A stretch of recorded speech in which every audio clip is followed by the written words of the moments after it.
Fala galera, beleza? Valdemar Neto aqui do DevLab e hoje eu tô aqui para apresentar o meu podcast, o DevLabcast, onde eu vou conversar com várias pessoas sobre vários assuntos da área de tecnologia e trazer esse conteúdo de forma simples e aberta para todo mundo. Eu notei que ao longo do tempo a gente vai conhecendo gente que sabe muito, que tem muito a agregar, a gente aprende muito com essas pessoas através de conversas e tal, mas essas conversas não ficam registradas para que outras pessoas possam aprender com isso também, né? Então a ideia aqui, trazendo essas pessoas, criando essa conexão e essas conversas através do podcast, que isso fique registrado e ajude outras pessoas, né? Já no primeiro episódio eu trago um amigão meu, William Caderip. A gente gravou esse episódio agora enquanto eu estava visitando ele em Paris e ele trabalha com cripto. Então a gente conversou muito de como é o mercado de cripto, né? Como é a entrada dele, ele veio do mercado convencional, assim como eu, né?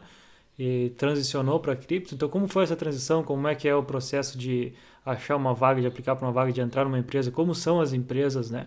Qual é a diferença do convencional, assim? A gente também fala se será que é para todo mundo? Para quem não tem interesse por cripto, será que tem que aprender ou não? A gente também conversa bastante sobre carreira internacional no geral. Então, a gente vai conversar, obviamente, sobre coisas técnicas, né? Sobre arquitetura, esse tipo de coisa. Então, é uma conversa que eu sempre aprendo muito conversando com ele. E eu tenho certeza que vocês vão também nesse episódio pegar várias coisas que vocês vão usar no dia a dia de vocês. Então espero que gostem aí do primeiro episódio de conversa com o William Caderip sobre cripto em geral, né? Tecnologia e cripto e um pouco de carreira também. Espero que vocês gostem. E hoje eu estou aqui para falar com o William, meu amigo de longa data, e a gente está enrolando para gravar esse vídeo aí faz um bom tempo, e agora eu vim visitar ele aqui em Paris, e aí a gente decidiu, pô, vamos se juntar agora e gravar esse vídeo. Então a ideia é que a gente falar um pouco do mercado de cripto, eu acho muito interessante, eu sigo bastante cripto e tal, mas não tive a oportunidade de trabalhar ainda, então eu sempre encho o saco do William tentando entender o que está rolando e tal, o que são as coisas legais de estudar e o que vai acontecer com o mercado de cripto, o que está acontecendo, e eu acho que essa conversa vai ser bem massa, assim, bem massa para a gente se aprofundar, né, no mercado no geral, nas tecnologias, entender como que a galera trabalha no dia a dia. Então a gente juntou várias coisas para falar assim que vão ser bem interessante. E primeiro, né, ouvir do William aí, que é um pouco de background para a galera e também agradecer por estar aqui. Te hospedar também, né? Exato, obrigado por me hospedar. Ter café aqui feito em casa. Feito em café casa, parisiense. Então tá, cara, então, pessoal, prazer, é um prazer estar aqui também, né? Vir acompanhando a sua carreira de escritor, youtuber faz muitos anos, revisei teus livros. Cara, meu background, foi um pouco onde eu comecei a programar, eu acho, né? Como eu comecei a me interessar em computador, cara, eu comecei muito, cara, acho que com 11, eu ganhei meu primeiro computador com 11 anos. E logo em seguida a gente já conseguia acesso à internet, a gente era muito, cara, comecei a entrar muito no Mirk, assim. E aí, cara, bons tempos. E aí, cara, no Mirk existia muito aqueles bots de jogar, tipo, Batalha Pokémon.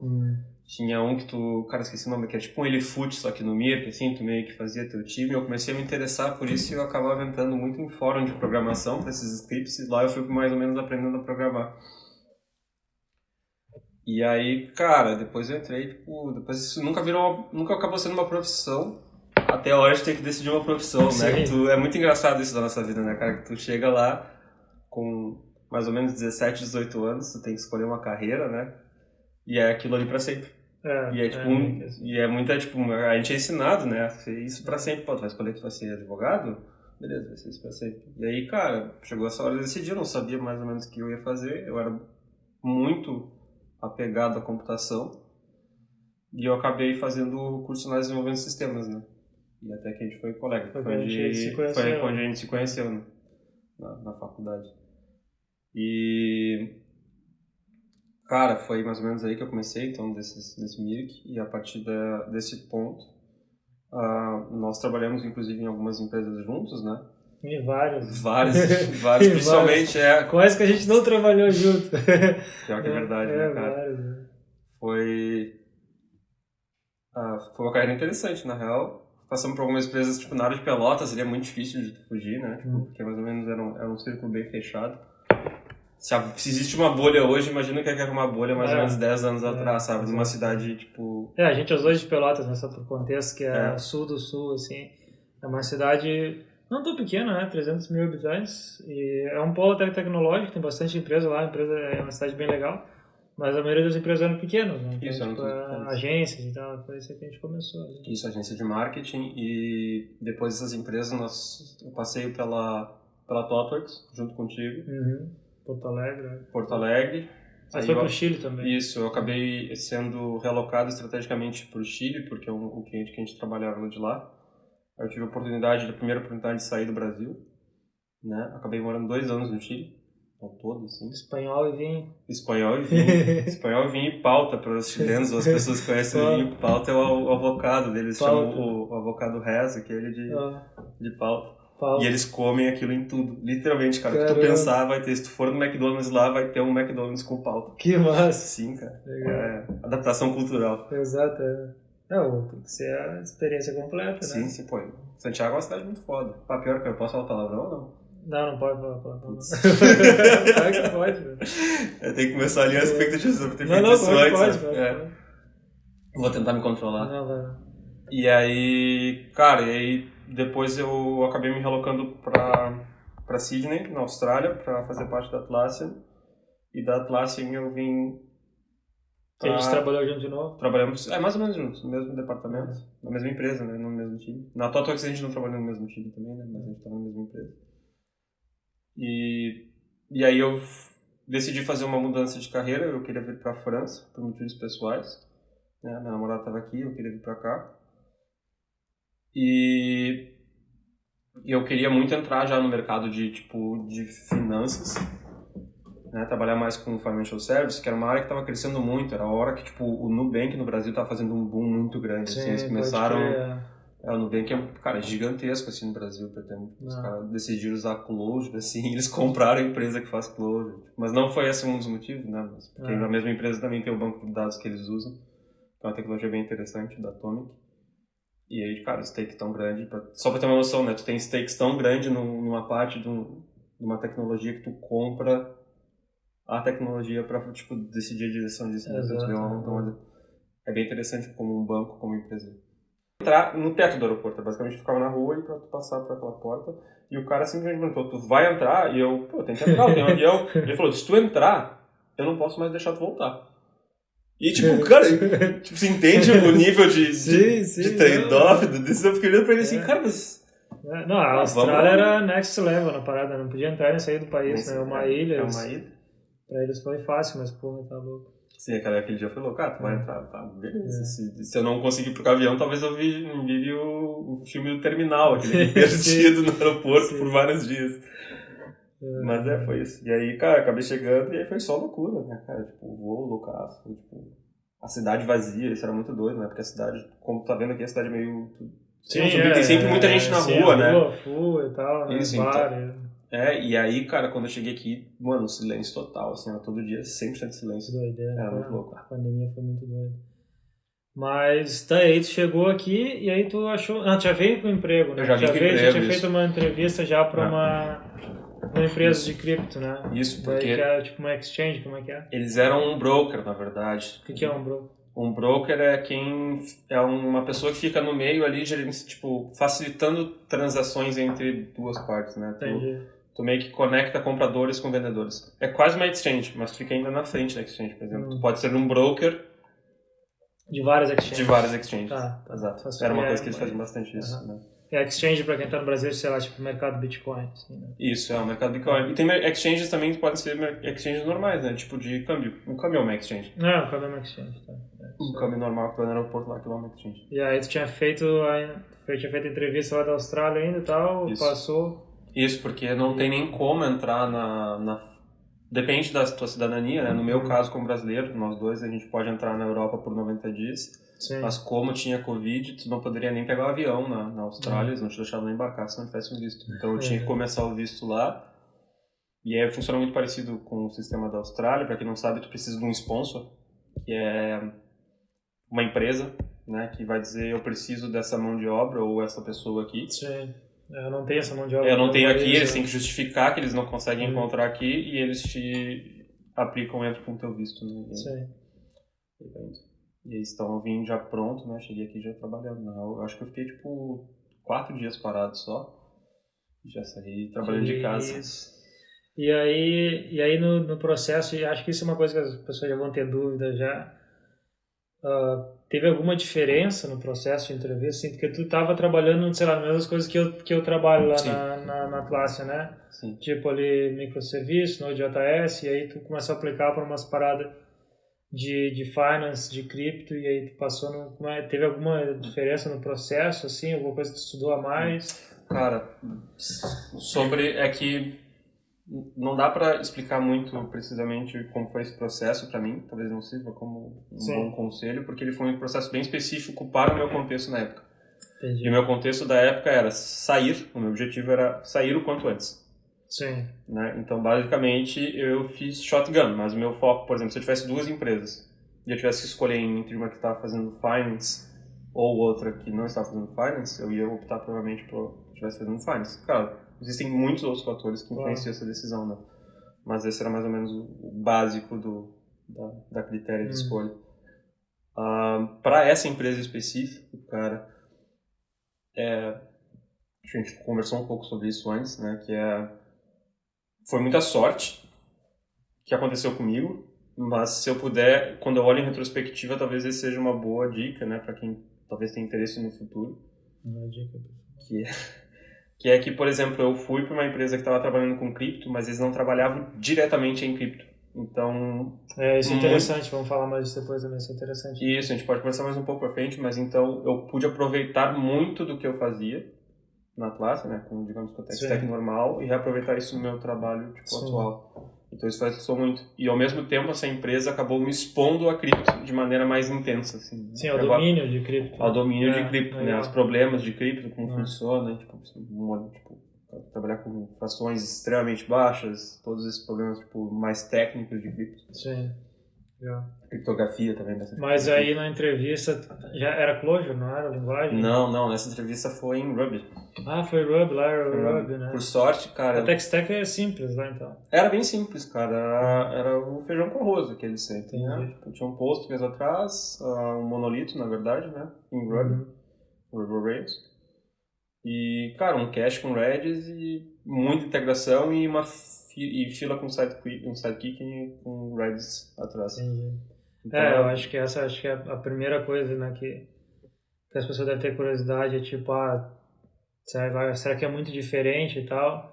Depende muito, né? Depende muito da empresa, né? No caso desse daí, como um broker, você consumia o API e tal dos outros exchanges? A gente consumia muito API Exchange, então era aquele feijão com arroz, né? Como é que tu faz integração que seja extremamente reliable, como é que tu faz observability nisso, né? Que não tinha nada quando você vai, então tipo, era mais ou menos esse, como é que tipo, a gente monitora essas coisas, se essa exchange aqui falha, eu devo fazer essa operação em outra, se sim, como eu faço, então mais ou menos nesse sentido. Não, faz sentido. E daí tu começou a trabalhar e tal, e começou a te envolver no domínio de cripto e finance. Isso. E o que tu acha que foi assim as coisas mais diferentes que tu viu? Como é que foi a curva de aprendizado fora? Porque tipo, eu imagino que, sei lá, Ruby on Rails, essas paradas, já é confortável de trabalhar com isso, né? Teve que só se atualizar, mas... E o resto do domínio, assim, como é que foi? Cara, foi tranquilo, na verdade. Eu acho que o maior choque de domínio foi quando eu troquei de empresa, assim, porque essa empresa, os maiores problemas que a gente tinha, eles não eram de cripto em si, eram os problemas que a gente construiu na volta de cripto, né? Que é o básico, cara, como é que tu integra, mesmo, cara. O problema é tu mesmo, sabe? Não sou tu, sou eu. Sim, exato. Que é como é que tu faz essa integração ser reliable, né? Como é que tu faz essas coisas, então... E ao mesmo tempo tu tem aqueles problemas mais clássicos de cripto. Cara, tu vai ter tipo... Pra quem não sabe, cripto tem valores muito fracionários, né? Então tu vai ter um valor de 0.00000, muitos zeros e um 1. Isso tem peso. Se tu fizer uma conversão, dependendo da moeda, né? Tu acaba tendo, tipo... Claro. Então são mais esses problemas um pouco mais core, técnicos. Que, tipo... E é feijão com arroz também, né? Por exemplo. Claro. Se tu for enviar, tipo, dinheiro over the wire, né? É preferível que tu faça isso com uma string, né? Porque, tipo, tu consegue preservar 100% da precisão do número. E depois tu converte, né? Então, são essas coisas meio básicas que acabam não existindo, que tu acaba, tipo, quando tu tem uma aplicação enorme, tu olha, agora tem que faturar isso aqui. Exato. E aí tu fica, putz... E aí o business lá, tipo, dessa empresa se mantinha como Uma boa pergunta. com taxa de transação? Então, como tu é um broker, né, que tu está facilitando compradores entre vendedores, o teu business é baseado numa fee, né, uma pequena fee de transação. E quando a gente fala de compradores e vendedores, a gente está falando de, tipo, cara, majoritariamente de retail, né, que são pessoas normais, como eu e tu comprando cripto. O mercado impactava muito nisso, né? Então isso era muito doido, sabe? Tipo, por exemplo, o mercado deu uma ruim no mercado de cripto, cara, o revenue da empresa ia tanque para baixo, sabe? Sim. E isso era muito louco, porque tipo, isso tinha um impacto no nosso dia. Então o mercado impactava diretamente no nosso craft, né? E até no moral da empresa. Às vezes tinha uma reunião lá, cara, tá tudo caindo nos pedaços, o mercado tá indo abaixo, a gente não vai sobreviver, e aí, tipo, no outro mês tá tudo bem de novo. Sim. E aí, tipo, cara, era muito doido isso, sabe? É, tipo, pra quem tem cripto financeiramente e tá acostumado a ver o balanço do teu portfólio, pensa nisso a nível de empresa. Um monte de gente dependendo disso. Sim. Né? Então era um conceito de negócio bem interessante, né? Porque a gente dependia muito, eles eram, né? Ou são ainda, né? Um produto rentável, eles conseguem gerar revenue, mas dado esses balanços tipo, bruscos do mercado, a gente tinha também uma dependência grande com investments. Então a empresa ficava sempre naquela batalha infinita de conseguir independência dos investments ou não. Isso era uma coisa meio frustrante. Sim, é uma coisa que não tem muito como ser previsível, né? Tu vê umas empresas grandes mesmo, sei lá, agora tu vai ver Coinbase, por exemplo, teve que demitir uma galera e tal. E Coinbase tem, tipo, uma grande parte das transações são feitas através deles. Total. Né? E outra, nessa época foi aquele, tipo, tava num boom ali, o mercado tava muito doido, né? Tipo, do nada tava alto e depois caía e tal. Era só essa loucura, né? Tipo... e isso é muito doido que tu falou agora de mercado e, tipo, conversando, por exemplo, essa empresa que eu tô agora, a gente não olha pro mercado. É meio que uma política... Sim, isso aí é muito doido. Quando não é uma cultura e não tá expressamente dito, mas a gente não fala só não pode falar, não tá expressamente... Fala, tá demitido, não. Fala de mercado... Aqui, ó, ele lá. Não, mas tipo, não é propriamente uma política da empresa, mas a gente não fala, sabe? Sim. Porque não é importante. Exato, mas isso faz sentido. Né? Mas isso tem outros... Se tu parar pra pensar, né? Muitas dessas empresas que o mercado... que tu não olha pro mercado e não deixa de te impactar, elas operam em modo default dead. Sim. Para quem não sabe, default dead é quando tu tem investimento, basicamente dentro disso. Tu é uma startup, é uma empresa, tu recebeu investimento, e tu depende daquilo para viver. Se tu tirar esse dinheiro, a tua empresa ela tá fadada a morrer em algum tempo. Sim. Né? Então ela não consegue fechar as contas com o próprio dinheiro que faz dizer que ela tá tipo default dead. Muitas startups operam hoje em dia, né? Porque é um mercado que expande muito rápido, né? Opera nesse modo, assim, sabe? Mas isso é muito legal, porque tipo agora há pouco a gente teve vários balanços no mercado. Principalmente no mercado, tipo, para quem não sabe financeiramente, tudo afeta, né? Tudo tem um afeto economicamente no mercado de cripto e no mercado de estoques também. Por exemplo, agora com a guerra na Ucrânia e outras funções de Covid, o mercado de estoques foi para baixo, obviamente o mercado de cripto foi para baixo também, então a gente só seguiu como se nada tivesse acontecendo, sabe? Isso é legal, sabe? Porque isso não afeta o que tu tá fazendo, não afeta a tua missão e não afeta o teu delivery no dia a dia. Isso eu acho bem massa, na real, assim, eu lembro... Tem uma frase lá do Gavin Wood, da Polkadot, numa das criptos, que eu acho legal o projeto. E ele fala que é Let the Builders Build, que é basicamente deixa quem está construindo construir, né? Porque o preço, ele é... Como é que se diz? Ele é influenciado por várias coisas, né? Como tu falou, né? Tipo, agora a gente está, cara, numa época de recessão provavelmente mundial, não tem como uma coisa especulativa, tipo, cripto tá bem. Né? Tipo, até o ouro tá ruim, então não dá pra te ser influenciado por essas coisas, né? Isso. Mas é um teste psicológico complicado também, né? Tipo, tu saber que... Não tô dizendo que todas as startups, né, que vão sair nesse modelo de default dead ou alguma coisa. Sim. Mas, por exemplo, o que tu consegue ver é que eu só tinha acompanhado um crypto winter, para quem sabe é quando tipo, o mercado fica muito ruim, é chamado de crypto winter, né? Sim. Condições extremamente Ruins. Ruins pra todo mundo, literalmente. Vermelho, né? Tu abre o teu portfólio só um banho de sangue todo dia. Exato. E eu só tinha acompanhado aquilo como espectador, eu só olhava aqui, lá para 2016, mais ou menos. E agora é interessante ver que essa política da empresa, o impacto tem, porque agora a gente está mais ou menos no Crypto Winter de novo. Né? Então, tipo, o mercado está, cara, um banho de sangue e a gente let the builder build, né? Então a gente segue trabalhando como se nada tivesse acontecendo. E vinculado também àquele ponto de Default Dead, né? Essas levas de mercado, elas são interessantes porque é meio que uma limpa, né? A gente conversa muito sobre isso, né? Porque, tipo, tu pega tudo que não tem fundamento, que não tem valor de fundamento e, cara, isso não vai sobreviver, sabe? Exato. Ou se sobreviver, vai ser só alguns, só os que estão mais fortes. Então, tipo, é interessante ver, tipo, isso de dentro. Eu acho engraçado porque a gente conversa sobre isso, tipo, cripto é uma coisa que é o pico do comportamento humano, eu acho, de greed, assim, né? E quando a gente tá como teve na pandemia, como foi 2018 lá, tu joga dinheiro em qualquer coisa e triplica o dinheiro, tu acha, cara, eu sou um grande investidor. E a mesma coisa com empresa, né? A galera cria qualquer projeto e consegue um monte de investimento, né? Mas agora sobrevive quem tem fundamento. Quem tem fundamento, E aí é bom estar num lugar, né? Que tem fundamento também, né? Sim, tá. E, bom, vinculado a isso, acho que é interessante falar, tipo, como tu vê, assim, tipo, hype e tal, como meio que navegar nessa coisa do que é hype, o que não é, como tu entender o que tem fundamento, assim, tipo... Porque, imagina, sei lá, tu trabalha, né, com vários projetos, tu integra com várias coisas e tal, e como que é, assim, tipo...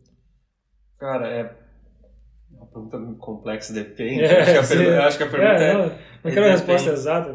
Acho que a pergunta depende. Por exemplo, tu vai me perguntar, tu acha que cripto é hype? Eu vou falar, cara, eu acho que não. Acho que tem fundamentos de, tipo, em longo prazo, né? E outras plataformas, não sei qual é o nível da audiência de conhecimento, mas tipo, tem plataformas de cripto, né? Temos o Bitcoin e temos o Ethereum, por exemplo. A gente não pode comparar as duas, porque elas são bem diferentes. O Bitcoin é só uma rede, né, de pagamentos, digamos assim. Sim. E o Ethereum de movimentar fundos, né? E o Ethereum é uma plataforma, né? Tu consegue construir coisas no topo. Exato. E no momento que tu consegue construir coisas no topo, como é que tu sabe o que tem valor e o que não tem valor para ti, né? Então isso é complexo, mas as coisas que eu tenho visto que antes, né? Agora a gente está passando por um novo momento, né? Que é tipo, a gente acabou de trocar o modo de consenso da network. Da merge, Ethereum, né? Isso, de Ethereum. Então talvez outras coisas de fundamento vão surgir e outras coisas que eram fundamento ontem talvez morram. Exato. Né? Então tipo, vai ter mais uma leva aí de tipo, provavelmente oportunidades de negócio vão nascer com isso. Já nasceu bastante, né? Por exemplo, serviços de staking. Sim. Né? Para quem não sabe, staking é tipo um savings account, mais ou menos. Tu coloca dinheiro e a longo prazo ele mais ou menos te gera ele te faz um... Eu acho que um savings é uma boa maneira de colocar. Tu bota lá, tu tem um retorno. Tu bota lá, o dinheiro não fica preso, tu pode tirar ele e ele vai ter um retorno eventual.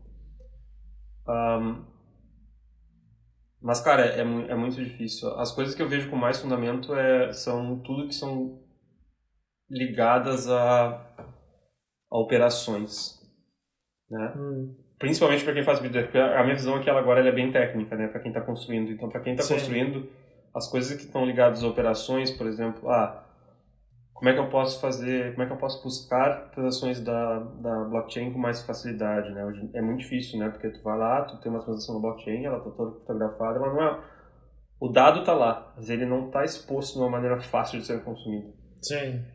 Então, quando tu tá construindo um app, tu quer uma APIzinha ali bonitinha, né? Faz um troço, faz uma... Tipo, dá essa transação aqui, eu quero esses dados aqui, etc.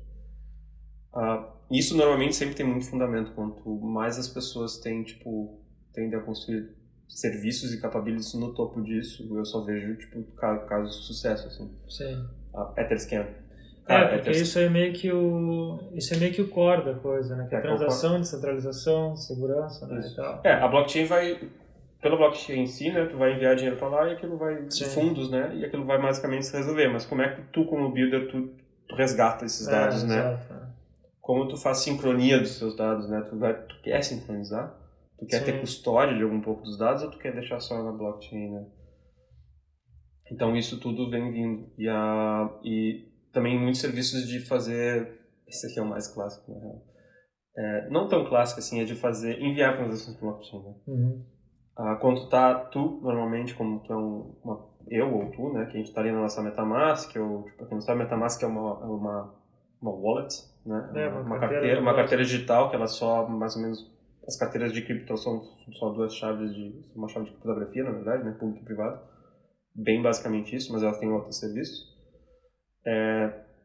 Tu gera uma transação, tu criptografa, faz um encode daquela transação e tu manda para o blockchain diretamente ali, né? Vai ter um node em algum lugar que vai receber isso e vai minerar tua coisa. Sim. O que acontece muito é que se tiver muito tráfego na rede,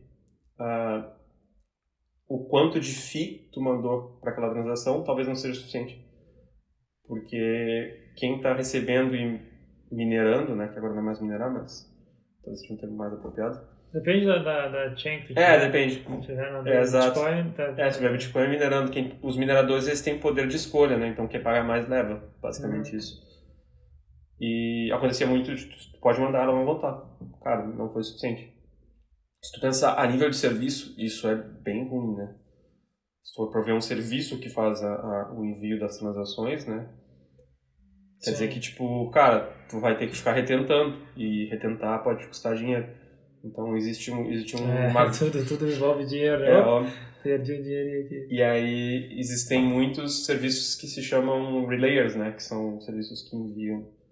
Eles pegam as suas transações, eles enviam, dão um watch e eles vão tentar ela até o máximo até que aquilo passe. A não ser que esse do máximo que tu está disposto a pagar pela transação, né? E esses são serviços também com bastante fundação até agora que tipo, a gente usou. Não, legal. E daí, tipo, como, né, a gente tá falando um pouco de hype, mas como que tu vê, assim, o lance de maturidade no ecossistema, assim, tipo, tem bastante coisa já para desenvolver e tal, sei lá, desenvolver do software normal hoje em dia, cada vez mais a gente tem mais infraestrutura, né? Chega lá, sei lá, chega na AWS, ele tem praticamente tudo pronto, tu só junta o serviço e sai funcionando, tudo é bem documentado, legal. E daí, como que tu vê isso em cripto agora? Como é que tá as coisas? Depende. Tipo, por exemplo, um exemplo bom da AWS, uma boa analogia, que tem um Infura, né? Que é o mesmo, por trás da mesma empresa. Eu acho que estou errado, então não vou falar isso. Mas tem o Infura que é como se fosse a AWS deles, né? Tu consegue, tipo, rapidamente ter um nodo para ti, né? Mineral, ou tu consegue ter um endpoint para um nodo. O Infura é tipo um site, assim, uma parada tipo a AWS. É tipo uma AWS da vida. Eles têm infraestrutura as code, infraestrutura que tu só paga lá e eles te tem tudo por cima. É muito legal. Cara, todos os projetos que eu passei a gente usava o Infura como tipo endpoints, na verdade, que ele basicamente ele vai ter uma API, tu manda as transações para eles e dentro da infra deles eles despacham um nodo, porque tu não quer rodar um nodo, né? Porque isso é caro. Claro, sim, daí tu vai, sei lá, falar com o Ethereum, eles rodam o nodo pra ti lá, mantém, hein? Isso. Agora, antes do tu deve usar compartilhado também. Isso. Provavelmente. E aí eles têm serviço, cara, usa muito. O serviço de relayer também da Infura. E aí eles te dão uma interface, assim, uma API deles. Isso. Uma API deles que é só um nodo, é um endpoint para um RPC, na verdade. Que massa. E aí tu só manda as transações, em vez de mandar aleatoriamente pra rede, tu manda pra esse nodo. Legal. E tu tem exclusividade, né? Porque, tipo, tu vai garantir que aquele nodo não vai cair, porque se tu mandar aleatoriamente pra qualquer lugar, ele pode ser que esteja lá, pode ser que não esteja. Sim, exato. E daí ele... não, isso é muito legal. É legal saber que já tem essa estrutura assim, mais madura. Né? Isso. É uma questão de, tipo, operações é bem madura, assim.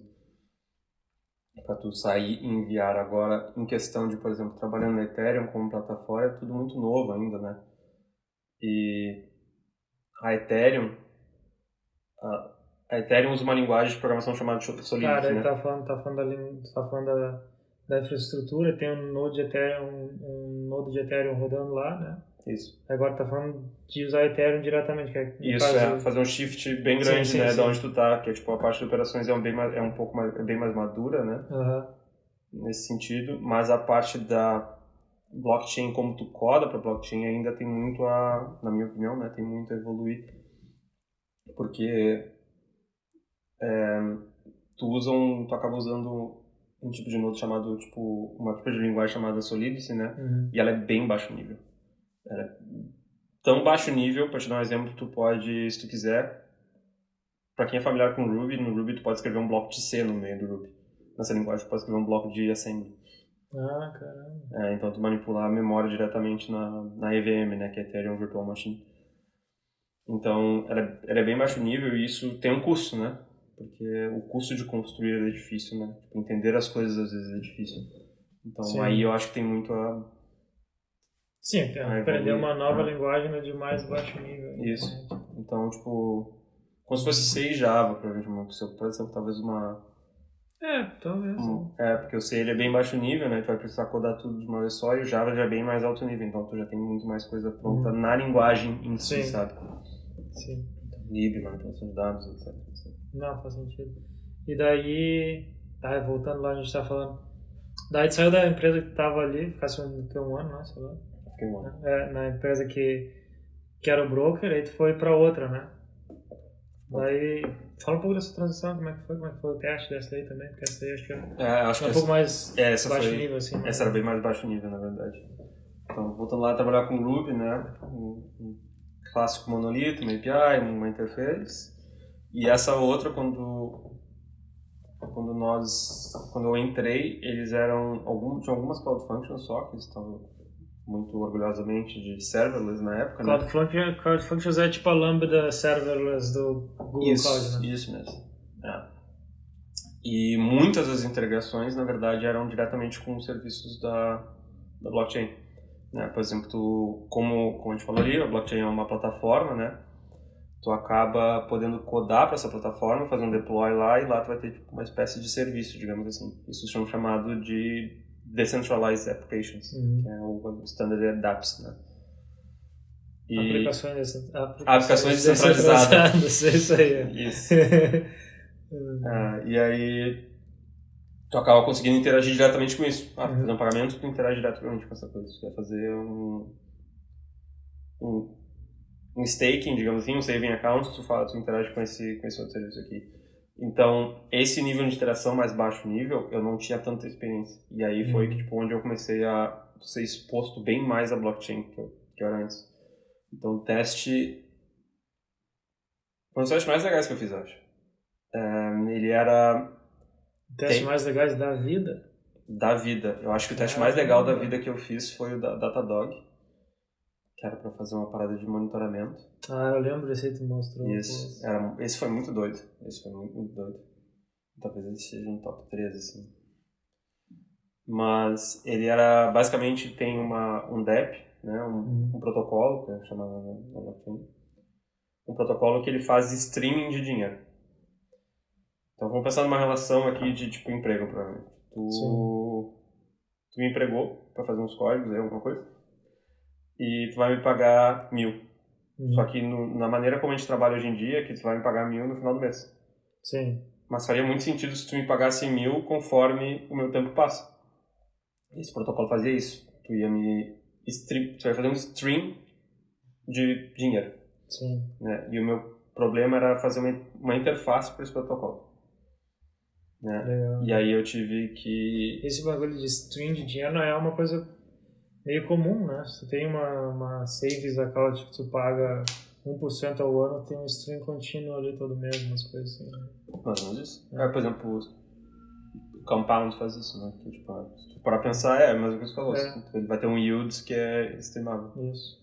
Interessante. Isso. Só que esse era mais para forma de pagamentos, né? Para eu enviar fundos de A a B, mas em vez de tu enviar tudo uma vez só, tu vai falar, eu vou te pagar essa quantidade durante esse período de tempo. E o protocolo é fazer todos os cálculos para ver quanto por minuto ou por segundo que ele vai te enviar. E aí tu, ou eu nesse caso, né, que era tu que tá me pagando, eu ia chegar e eu posso sacar aquele dinheiro com a quantidade que eu tenho a qualquer momento. Legal. Então, se para pensar, faz sentido, tá ligado, no mundo de hoje. Por exemplo, se precisar metade do teu salário na metade do mês, você poderia simplesmente puxar. Sim. Né? Então, era interessante. E aí foi... Cara, foi difícil. Esse era Clojure? Esse era em Clojure. Porque não... talvez explicando... Você queria trabalhar em Clojure? Isso, eu trabalhei em Clojure no Atlassian. Um projeto que eu cheguei na Atlassian, na verdade, para trabalhar com Node. E aí... Acho que era o único projeto de Clojure da Atlassian. Era o único projeto. E aí, meu team lead, ele chegou e falou, cara, a gente tem um projeto de Clojure aqui muito doido, a gente precisa de mais pessoas, tu tá afim? Tá, tamo aqui, né? Vamos dar. Já fez a coisa pior na vida? Já trabalhei com PHP, não. Não, PHP já pagou as contas, mas eu já trabalhei com uns Perl. Cara, eu não gostaria de mostrar pra ninguém que eu já vi na minha vida, assim, é traumatizante. E aí eu fui, aprendi Clojure, acabei gostando muito da linguagem, tá ligado? É muito foda, assim, como linguagem em si. E quando eu saí da Atlassian e eu tava trabalhando com Ruby, eu sentia muita falta, assim. Aí eu queria tentar trocar, e se eu conseguir trocar, me manter em cripto e conseguir Clojure, cara, eu vim de todos. Sim. E aí eu acabei, tipo, me achando nessa empresa. Na verdade, eles tinham me achado já. Eu não sei se eu nunca te contei isso, mas quando eu tava procurando emprego na Austrália, o CEO da minha empresa agora me mandou um e-mail. Caramba, por que ele me mandou um e-mail? Porque quando eu tava na Austrália, fica a dica aqui, ó. Olha aí, ó, tem um truque no LinkedIn que é tipo, cara, se tu quer procurar emprego em outro lugar, tu muda a tua localização antes. E aí tu acaba aparecendo pros recrutas locais. Claro. Né? Claro, isso é um tipo de, né, de pescar as pessoas de uma maneira não tão legal. Ele mandou uma mensagem, tá em Paris, a gente tem isso aqui, eu tem experiência em Clojure. Eu falei, cara, desculpa, eu meio que te pescar dessa maneira, né? Mas eu tô indo pra lá, eu tô precisando de um visto e tal. A gente não tem como fazer um visto agora e tal, talvez a gente veja mais no futuro. E aí eles tinham me achado já. E aí, como eu tinha ele em mente, eu falei, cara, vou mandar uma mensagem pra esse cara, né? Eu mandei uma mensagem pra ele e ele... não, a gente tá precisando dessa pessoa. É isso aí. E aí eu trabalhei em Clojure. Onde a gente tá? No teste. Do teste. Isso, o teste era em Clojure Script, na verdade, né? Porque a ideia é que não existisse... Clojure Script é tipo Clojure no front-end. É Clojure no front-end. Na verdade, ele faz uma transpilação para o JavaScript depois. Então, tu usa Clojure, todos os benefícios da linguagem. Isso cheira problema, né? Cara, vale a pena, mas tem vários problemas às vezes. Tem vários problemas. Tem vários problemas às vezes que tu fica assim, cara, eu não queria ter esse tipo de problema. Mas a ideia é que tu construísse uma aplicação descentralizada, né? Então a ideia de ter um servidor estava fora do escopo do... o teste também tinha que ser descentralizado. Sim, é totalmente centralizado. O teste queria ver se tu conseguia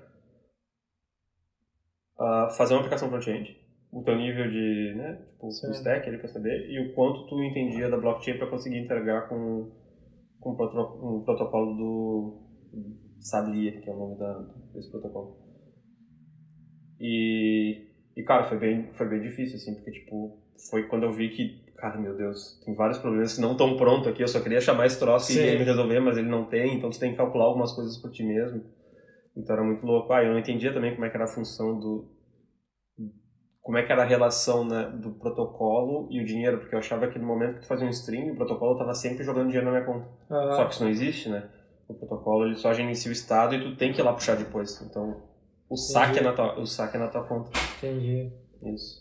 Interessante. Então, mas na verdade, então foi bom que tu, tipo, entrou numa empresa antes que te expôs ao domínio ali, né? Tipo, um broker, né? Isso, de maneira suave. Talvez se tivesse direto nesse teste, tinha sido muito mind-blowing a parada, né? Tipo... Eu acho que sim. Isso foi um momento que eu falei lá no início, que foi tipo sorte, na verdade, que eu acabei sendo exposto por uma empresa que não estava tão dentro de cripto. Né? Então aquilo só me expôs levemente, eu fui aprendendo alguns conceitos, como funcionavam algumas coisas. E depois essa outra que foi tipo onde eu realmente me aprofundei bem mais em tipo cripto, integrações, protocolos, operações e tipo tudo que funciona no ecossistema. Legal. E daí essa faz o quê? Essa que tu tá agora, né? Isso, tá. Essa empresa que eu tô agora, a gente faz um software de gerenciamento de tesouro para empresas que trabalham em cripto. Sim.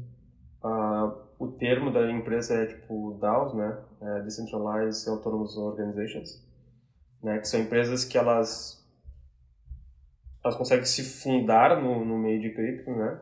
E aí o que acaba tendo muito dinheiro, mas todo esse dinheiro está em cripto. Sim. E como é que tu paga o funcionário, né?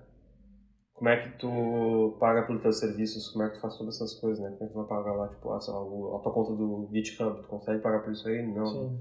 Então a gente provê.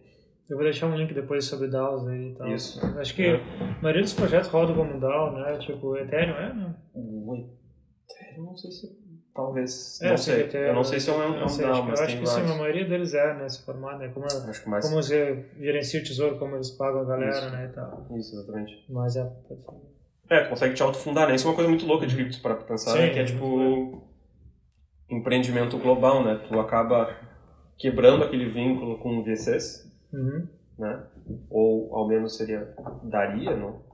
Daria mais ou menos, né? Tu pode criar uma ideia, publicar, criar um token, as pessoas vão comprar teu token, tu vai ter uma especulação de teu token, tu consegue gerar dinheiro, tu consegue fundar uma ideia. Sim. Assim, claro, obviamente não é, tipo, nada é tão simples, né? Mas a ideia é legal, porque daí tu usa o poder de voto de quem tem o token, né? Através do DAO para aprovar coisas e tal.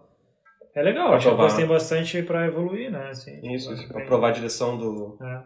Existem vários grandes, né? Tipo, grandes DAOs que tiveram muitos problemas por serem DAOs, né? O SushiSwap é um que teve vários problemas.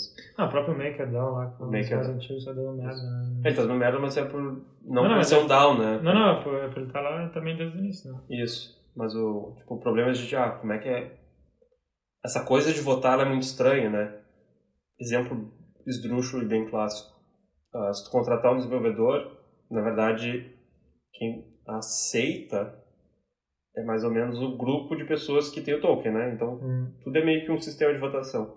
Da mesma maneira que tu aceitou, contratou uma pessoa, como é que tu demite uma pessoa? É por votação, tá ligado? Pois é. Isso é muito estranho para pensar. É muito estranho, porque quem vota não tá trabalhando com a pessoa. Né? Exato. Então, tipo, como funciona isso? A gente vai votar, eu quero o Valdemar aqui pra ir embora.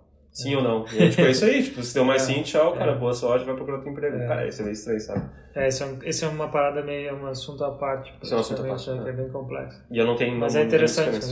É interessante, mas eu não tenho nada de experiência com isso, a gente não é um DAO. Então o projeto, o negócio de vocês é só pra, tipo, DAO e tal. Acho que pra empresa normal também dá. A gente tu pode ter uma empresa normal, mas o nosso foco por muito tempo foi em DAOs, né? Que, tipo, são empresas que têm muita cripto, e eles não conseguem dar vazão disso na moeda corrente mundial, né? Claro. Em dólar ou em euro. Né? Então, acho que é tipo, facilitar essa transação e também dar tipo, maneiras de como tu gerenciar a tua empresa sem tanta fricção. Né? Qual é o nome da empresa? É Multis. Vou deixar o link aí pra galera. Tenta derrubar o site. Tenta hackear lá. Tenta hackear a carteira deles. E aí daí essa aí já é mais baixo nível, assim, né? É bem mais baixo nível. A gente trabalha com... Quando a gente fala de carteiras, né? Existem vários tipos de carteira. Existe uma carteira que é um software. Né, que, por exemplo, aquela que a gente falou no início, a MetaMask é uma carteira de software. Existem carteiras de papéis, que não são usadas mais atualmente. Existem tipos de software também, né? Tipo, que é o cold e o hot. Né? Por exemplo, uma hot wallet pode ser a MetaMask, mas uma cold wallet é provavelmente um pendrive que tu não mantém conectado, né? O exemplo mais claro desses é a Ledger, eu acho. É isso. Então, essa é uma das grandes vantagens do cripto, né? Tu poder guardar ela meio que contigo, assim. Isso, né? Tu tem o famoso ditado, né? Not your keys, not your money. Exato. Então, isso é muito doido. Mas, cara, isso vem com vários pensamentos muito doidos. Eu tenho uma Ledger, né? E eu tenho meus fundos numa Ledger. Eu acho que tu também tem. Sim. E eu me sinto meio estranho de ter a quantidade de dinheiro que eu tenho nesse troço dentro de casa, sabe? E aí, então, às vezes eu vou viajar e falo, cara, onde é que eu vou esconder essa porra? Exato. Eu fico tipo... Onde é que tu esconde teu passphrase lá, né? Exatamente, onde é que tu esconde teu passphrase, como é que tu faz? Como é que é o Pequeno Príncipe lá? Grandes poderes, grandes responsabilidades, né? Assim. Esse é o Spider-Man, cara. É Spider-Man, né? Com grandes poderes sem grandes. Esse tá bem longe. Caralho, qual é o Pequeno Príncipe? Eu não sei o que tá falando. Caralho. Andrés, qual é o Pequeno Príncipe? Não tá aí. Cara, esquece. Dizer o Spider-Man. Spider-Man. É profundo esse daí também. É profundo, mas E é doido, né, cara?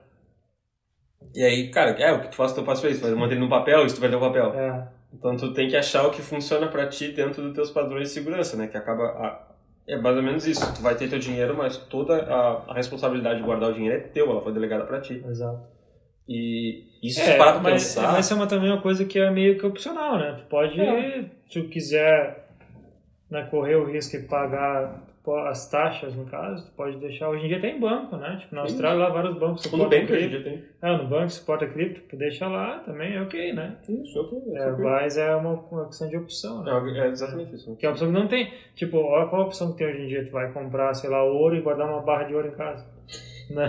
Tipo, enterrado embaixo da casa do cachorro. Exato. Então, tipo, é interessante isso. E daí é o wallet não, A wallet da Multis, né, voltando lá, isso. a wallet da Multis é o que se chama de o wallet de protocolo. Ela, na verdade, é um protocolo na blockchain. Então, E o que é um protocolo na blockchain? Tu define uma interface lá? Isso, define como se fosse uma API, digamos assim. E na blockchain de quem? Na Ethereum. Né? Entendi. Ou Só suporta o Ethereum? Não, a gente suporta só EVMs, né? Que são todas as blockchains. Tipo Ethereum, SDC, todas isso aí. Ethereum, são várias, Ethereum, né? Polygon, BSC, todas essas, Solid2, Optimism, todas essas. Todas que saíram do Ethereum. Exato, todas que saíram, todas que são, basicamente que usam o mesmo core do Ethereum, assim por se dizer. São tipo, compatível, né? Isso. Tá, legal. E aí, como funciona isso é que, na verdade, ela tem uma proposta extra. Que nas carteiras que eu e tu usamos, na verdade, E outras pessoas também. E outras pessoas, mas aqui nessa sala, a gente precisa de uma assinatura. E a carteira que a gente usa é chamada de Nose Safe. E a proposta dela é que seja uma carteira de múltiplas assinaturas. E isso traz uma camada de segurança social, né, que é chamado. Claro. Então, tu pode configurar, tu pode ter uma ou várias, né? Mas o ideal é que tu tenha 2 ou 3. E aí, para tu mandar uma transação para blockchain, tu tem que ter várias pessoas assinando aquela transação, né? Então, tu acaba criando isso. Isso é uma camada de segurança muito, muito grande. Não, isso é uma coisa extremamente necessária. Imagina, porque, cara, não tem volta, né? Tu fez ali a parada, alguém, tipo, sei lá, tu trabalha num projeto desse aí, tu transfere, sei lá, 1 bilhão para uma carteira, já era, não tem o que fazer, né? Ter uma aprovação é legal, né? Um fato interessante, talvez de conversar, é que o Vitalik, né, que foi o criador do Ethereum, ele moveu os fundos dele para uma carteira do Nose Safe. Então, hoje em dia, ele tem os fundos numa Nose Safe. E aí, o que tu pode fazer, tu não precisa ser, por exemplo, uma carteira que tem eu e tu. Pode ser 2 carteiras minhas, na verdade. Claro, né? Eu posso ter o Nose Safe, que eu tenho a minha Ledger e a minha MetaMask. Sim, e aí eu tenho só é um nível a mais que eu, claro. segurança a mais. Claro. Exatamente. Sim, não, eu acho que, cara, essas partes são meio que, quando eu começo a pensar sobre cripto, assim, eu vejo isso meio como, tipo, a fundação da parada, né, e que abre de espaço, sei lá, tu é um casal, tu vai ter uma conta conjunta, sabe, os dois aprovam as paradas. Isso é bem interessante. Tipo, sei lá, tem várias coisas, né, tipo... E aí essa carteira, ela provê outras coisas também, mas outra coisa que ela provê, por exemplo, é spending limits, né, tipo... claro. Eu esqueço português, cara. Limites de gastos, isso. Limites de gastos. Tô aqui pra te ajudar, cara. Obrigado, cara. As pessoas vão achar, se mudou pra fora, muito inglês. Só fala inglês agora, tribetito, mas acontece. Sim. E aí, é doido, né, que a gente acaba vendo muitas coisas, tá muito no início ainda, né. Por mais que essas pessoas estejam construindo há muito tempo, acho que uma coisa que mais me impactou, assim, falando de cripto, que tu falou de hype ali no início, foi que quando eu saí do Brasil, na verdade, eu fiquei 4 anos fora, né? Então eu fui pra Austrália, eu fiquei quase 2 anos. No caso, tu tá 4 anos fora. Eu estava, né? Porque eu voltei. Mas tu não tá no Brasil, né? Não, mas é que eu fiquei 4 anos sem não voltar pro Brasil. Sem zero voltar pro Brasil, né? Porque o meu plano, quando eu movi pra Austrália, eu fiquei lá, e aí era muito longe, eu não queria gastar minhas férias e voltar pro Brasil, eu fiquei viajando por lá, e aí teve Covid, aí eu vim pra cá. Sim. E aí isso acabou somando 4 anos. E eu voltei, cara, e tinha Pix. Tinha Pix, é. Cara, aquilo foi muito doido, cara. Aquilo foi muito doido, cara. Eu lembro de estar na praia, assim, em Santa Catarina, lá, e eu queria comprar um queijo. Sim. E o cara aceitava Pix. E aquilo ali foi, tipo, cara, que explodiu minha cabeça. Naquele momento aquilo explodiu minha cabeça e, cara, foi muito simples pagar o cara, tá ligado? Ele tinha um QR Code, eu só apontei ele pra parada e paguei e tava pronto. E outro dia que me chocou também foi o dia que eu tava visitando um amigo em São Paulo, eu peguei o metrô e eu queria dar dinheiro pra uma pessoa na rua, assim, e eu não tinha. Só que a pessoa tinha um Pix. e eu consegui dar dinheiro pra uma pessoa por causa de um Pix, tá ligado? Isso foi muito doido, Não tá tem ligado? mais desculpa agora. Cara, tu não tem mais desculpa, sabe? E aí, mas esse não era o problema, né? Isso nunca foi o problema. O ponto é, o Pix pra mim foi olhar o Pix em funcionamento e o alcance do Pix dentro do Brasil foi claramente a necessidade de um sistema de pagamento sem fricção, sabe? Aquilo ali é claro, sabe? A gente precisa de maneiras mais fáceis de mover dinheiro, tá ligado? Por exemplo, mover dinheiro de fora do Brasil ou para dentro do Brasil, existe ainda muita burocracia, sabe? Provavelmente as burocracias estão lá por um bom motivo, mas a gente precisa facilitar isso, sabe? E hoje em dia fica só na mão de certas pessoas, sabe? E tu acaba pagando muito caro por causa desse... Sim, não é e custo, né? Não é um monopólio, mas digamos que existem poucas entidades que controlam, né? Isso. Tu acaba pagando por serem só as únicas no mercado. É um papo meio liberalista, que não é muito a minha vibe, mas... mas é isso, sabe? É precisar dessas... A necessidade de mover grana. Exato. Não, o Pix é um exemplo legal, assim, eu acho. Mas, cara, essa coisa que você falou de pagamento global, se parar pra pensar, assim, uma coisa que quase não se fala, mas, cara, tá ligado que a maneira padrão de se transferir dinheiro entre países, que é o SWIFT, todas as transações têm que passar pelo Banco Central dos Estados Unidos. Então, se for mandar dinheiro do Brasil para a Austrália, envolve 3 bancos centrais. Né? Leva tipo uma semana, tu paga um valor absurdo, sabe? Claro, hoje em dia tem TransferWise e tal, que facilita. Eles acharam um meio ali de ter banco em cada um dos países, eles fazem intermédio para ti. Tu paga eles em um banco, eles te dão em outro banco no outro país. Mas, tipo, para te usar como empresa e tal, não é uma coisa que dá para te usar em um fluxo grande, né? Eu já falei isso. Então, tipo, o caso de uso está lá, né? Tipo, tu vai ver um Pix a nível global, que é o fundamento de cripto, né? O design foi feito assim, né? É muito interessante, né? Tipo, quando tu começa a ver isso e é umas coisas é uns problemas que a gente nem sabe que tem quando a gente começar a ver né, a utilidade disso. Porque isso, na verdade, facilita outras coisas, né? Baixa o custo de outras coisas. Mesmo que tu não vá usar para pagamento internacional, já baixa o custo de outras coisas que a empresa vai usar, né? Aquela coisa que tu não sabe que tu precisava até tu ver na tua mão, né? Até tu precisar, sabe? E não, cara, com certeza, é bem isso, é muito doido essa parte, tá ligado, de mover. E eu nem sabia que tinha que mover o... Cara, eu fiquei sabendo Swift agora. é o padrão global. Mas eu não sabia que tu tinha que passar pelo Banco dos Estados Unidos. Sem Banco Central dos Estados Unidos. Não sabia. Tanto que agora, com a guerra da Rússia e Ucrânia, não entrando em coisas de guerra, mas um dos grandes vetos que eles fizeram foi tirar a Rússia do SWIFT, ou seja, não podia mais receber dinheiro. Receber dinheiro internacional. Nem pagar, no caso. Né? Tipo, imagina. Tipo... Interessante, mas não vamos entrar nisso aí, que talvez fique muito spicy. Isso aí, mas então, cara, tem um caso de uso lá, meio que tá acontecendo, né? A gente tá vendo desenrolar isso, tu vê ao mesmo tempo os países tentando solucionar de outra maneira, tipo com o Pix, né, no Brasil. Na Austrália a gente tem o BPay, né, que não é tão bom quanto o Pix, porque o Pix tem um QR Code e tal. Eu acho bem legal, tu chega ali e o QR Code, aí eu pago, eu acho bem massa. E é muito doido que ele vincula, né? Ele é tipo... Na verdade, se a gente parar pra pensar em termos técnicos, o Pix significa interoperabilidade. Interoperabilidade. Tá, pensei que era o significado de Pix. Não. O que o Pix faz é interoperabilidade entre bancos, né? Cara, faz muito sentido. Tu tem uma chave, tu tem várias chaves, né? Que, tipo, são vinculadas, eu acho que é uma conta, talvez. Eu acho que é. Que aí tu tem o teu e-mail, a gente pode ter o teu e-mail, o teu CPF, o teu celular, várias coisas. Tu tem várias chaves, tu vincula aquilo numa conta e aquilo magicamente se resolve do outro lado, cara. Isso é muito doido. Cara, eu fico surpreso. São vários projetos aí. Nasceu em 2016, 2017. 2016 foi publicado, né? Eu acho mais doido do Pix, né? Nada a ver com o que a gente está falando, mas falando, é que eu não sei como os bancos aceitaram isso, né? Porque o que eles perdem de taxa agora, essa transação, porque ele é basicamente grátis, né? Ele é grátis para a pessoa física, jurídica paga. Porque não tem mais TED Doc agora, ninguém vai só fazer TED Doc. Pessoa física, né? Mas ele é pago para pessoa jurídica.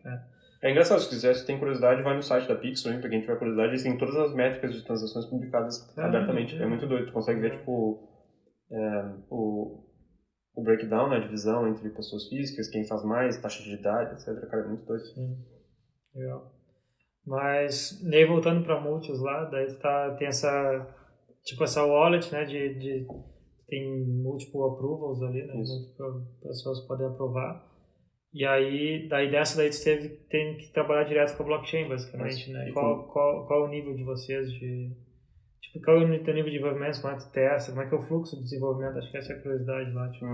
Tu chega para trabalhar de dia, vou lá trabalhar aqui, escrever o código. Aí tu chega ali e aí... Cara, é que tem várias partes, né? Mas vamos tentar falar mais alto nível, assim, sim. possível. Para testar, quando a gente fala de Ethereum, na verdade, tu não vai fazer teste com dinheiro, apesar de a gente fazer testes com dinheiro. Pois é, isso é interessante, né? Porque tu gasta para rodar esse teste, 10 pila. Vamos parar para pensar. Imagina se tu tivesse que fazer todo o teu teste durante o desenvolvimento, tivesse que gastar, sei lá, Cara, cada vez que tu roda uma requisição lá, tu gasta R$1. Certo. Cara, se hoje em dia teste é grátis, ninguém escreve, imagina se tivesse pagando. Pior. E aí, imagina, ninguém ia fazer, tá ligado? Exato. Só então essas blockchains, elas acabam tendo blockchains de teste, né? Que elas tentam replicar os mesmos modelos, as pessoas os protocolos que estão publicados na mainnet, né? Acabam sendo também publicados nas testnets. E tu acaba conseguindo testar dessa maneira. Esse seria o grande nível, né? Em vez da gente publicar, o nosso fluxo de desenvolvimento seria, a gente faz integrações com as testnets. Quando a gente acha que aquilo está maturo o suficiente no ambiente de desenvolvimento, a gente faz mais um teste end-to-end. E quando a gente vai, antes de fazer um release de algo que é importante, a gente testa sempre em produção com dinheiro de verdade. Então a empresa paga, obviamente, né? Mas a gente acaba gastando lá, a gente acaba não gastando muito, assim. Depende da feature, mas a gente acaba sempre gastando para tipo, garantir que todos os pontos estão conectados, né? Porque tu não quer fazer um release e que teu usuário seja a pessoa que descobriu o troço não funcionou lá. Que também tem aquela coisa, né? É difícil saber se tu tá gastando muito a mais do que tu ia gastar numa coisa não descentralizada, né? Se vai, por exemplo, numa Amazon da vida, numa AWS, né? Tu vai fazer um teste, vai subir outra infraestrutura, às vezes, tu vai gastar dinheiro, querendo ou não, né? Tipo, é difícil saber o cálculo exato, né? Não tem. E se paga, na verdade, né? Tu causa um bug ali, na parada que é imutável, já era, né? Essa é uma das coisas muito doidas da blockchain, né? Que é tudo imutável, né? Isso é uma coisa que é muito doida pra mim. Né? Esse pra mim é muito doido também, cara. Tipo, como isso te impacta como desenvolvedor, né? Quando tu faz um protocolo, tu vai lá e tu cria o que é chamado de smart contracts, né? Aí vocês têm o smart contract de vocês? Não, a gente não tem. A gente tenta vocês usam o que já tá lá. Isso, a gente tenta usar o que tá pronto já, porque a gente vai entrar nesse tópico exatamente agora, né? Sim, pode ir atrás. Né?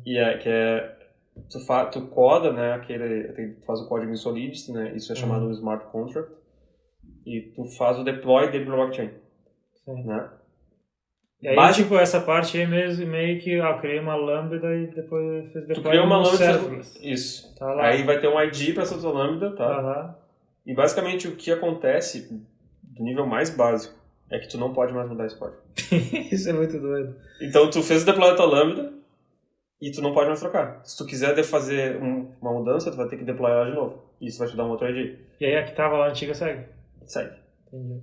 E aí isso gera, cara, 1 milhão de coisas que impactam na tua vida. Como é que tu vai fazer um código tipo, se eu tiver um bug? Tem que codar sem bugs. Codar sem bugs, já é a melhor piada, cara. Vamos aqui codar sem bugs. E isso é muito doido, porque daí, se tu fez uma versão, né? Ficou a versão antiga lá. Vai chegar nisso? Não sei, eu só quero dizer que existem técnicas hoje em dia que tu consegue mudar, né, a versão.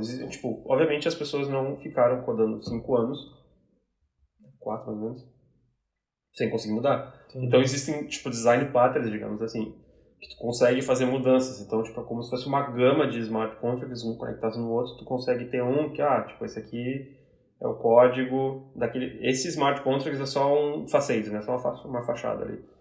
E aí, na verdade, ele aponta para aquele cara lá. E alguém tem o ownership de trocar para qual outro smart contract, que é a implementação, digamos que é a interface, para onde ele aponta.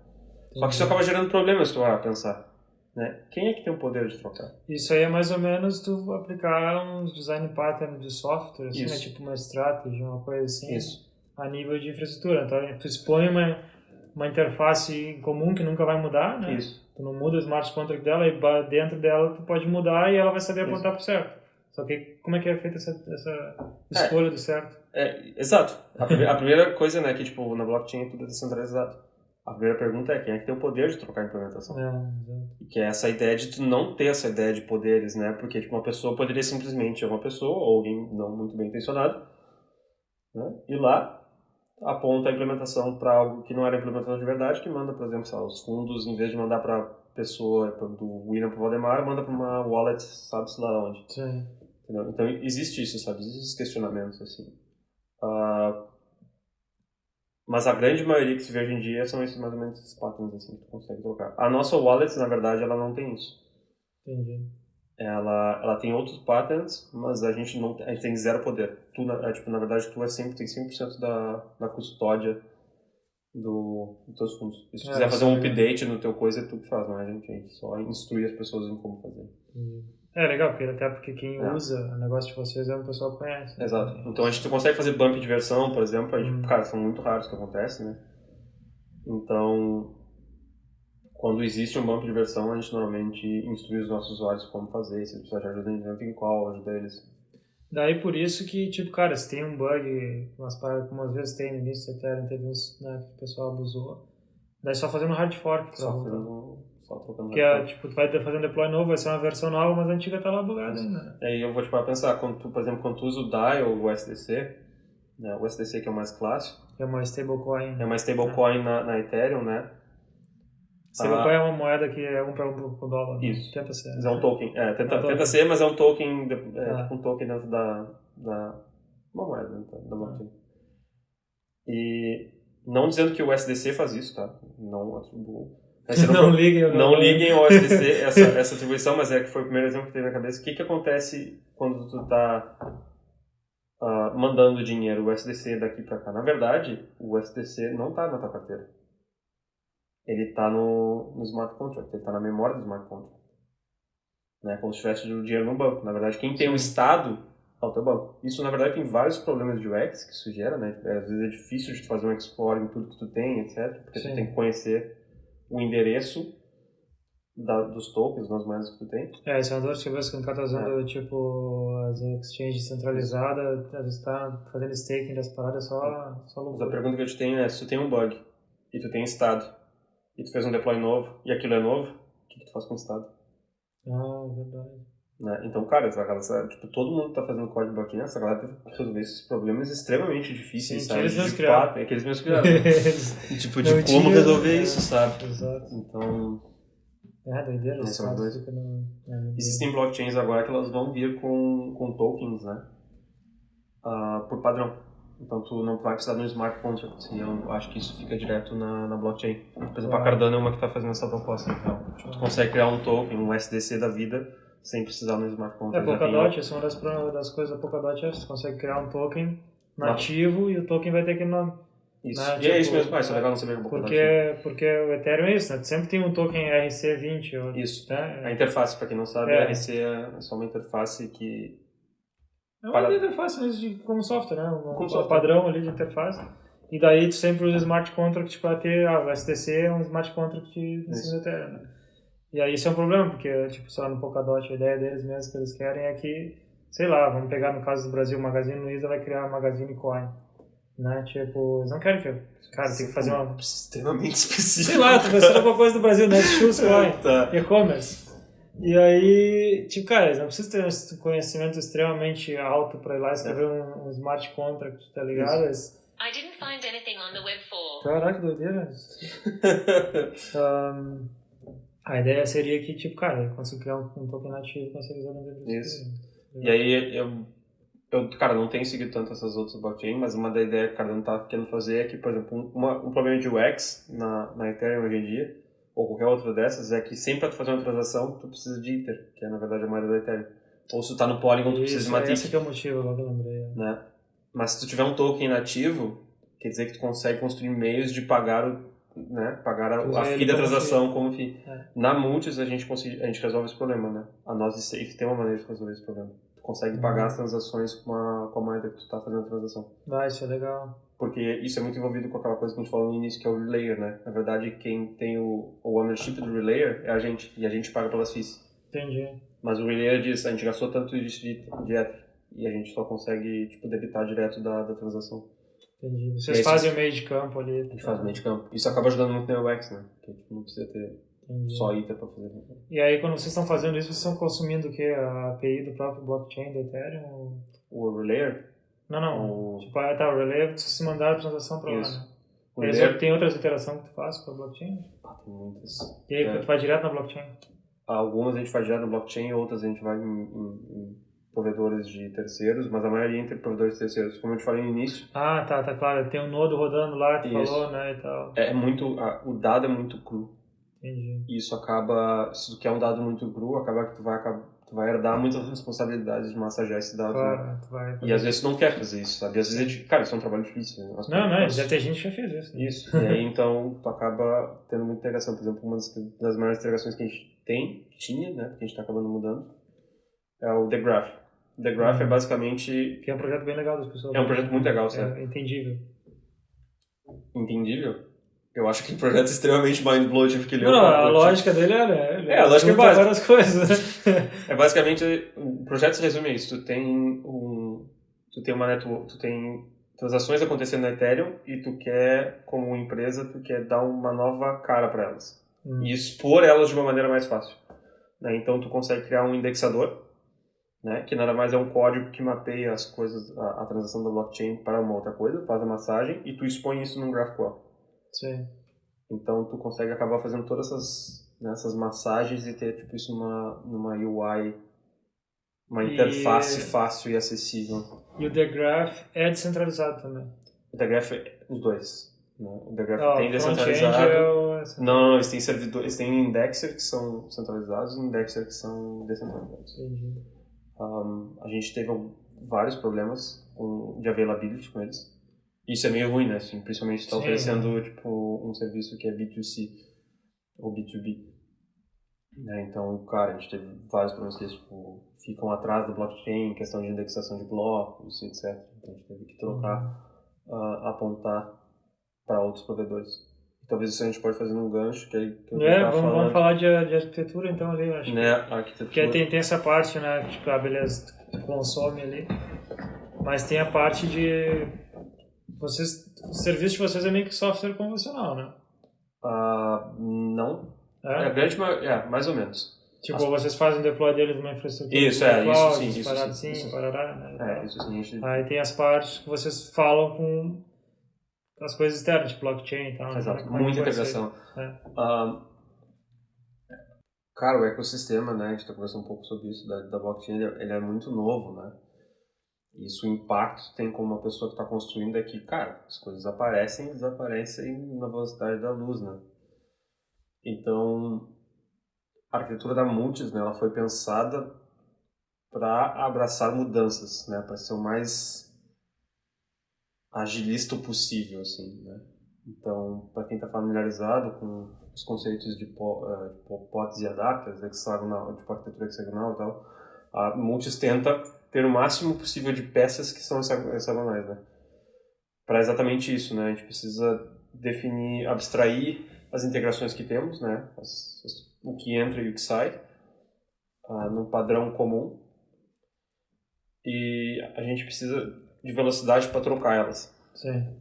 Para trocar um provedor pelo outro. Isso precisa ser feito tipo, com velocidade. Foi muito engraçado, porque quando eu comecei a escrever sobre isso, para propor para Multis, a gente abraçou e a gente fez.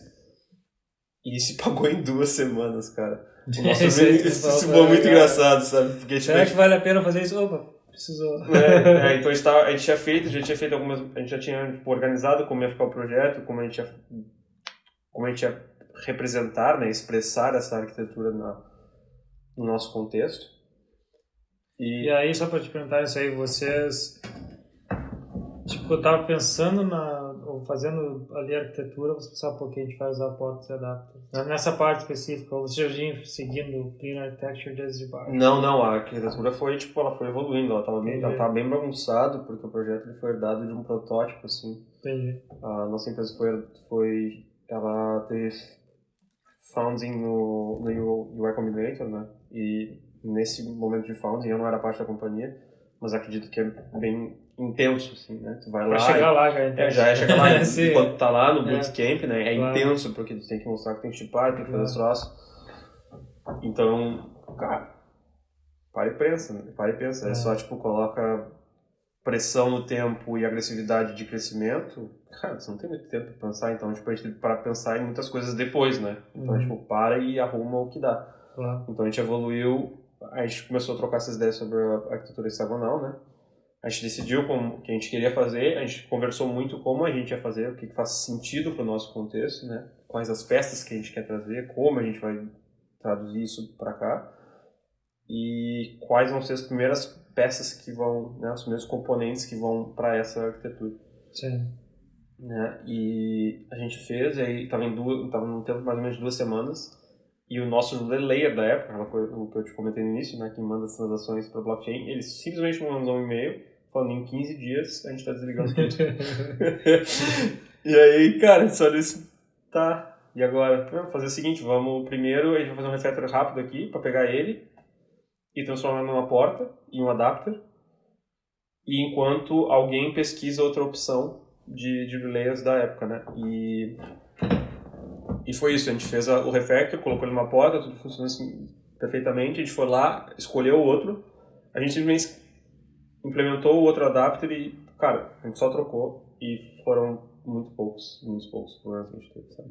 O sonho de todo mundo com Clean Architecture e com Hexagon é só vou virar a chave. Eu vou virar a chave, isso aí funcionando. E virou.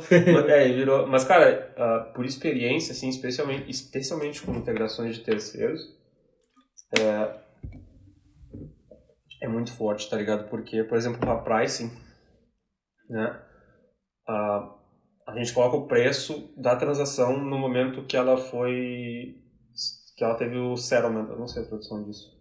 Não sei. Consolidação, talvez. Talvez. Essa palavra é bonita, né? Então a gente coloca o preço da transação em dólar, né, quando ela foi consolidada pela blockchain. Sim.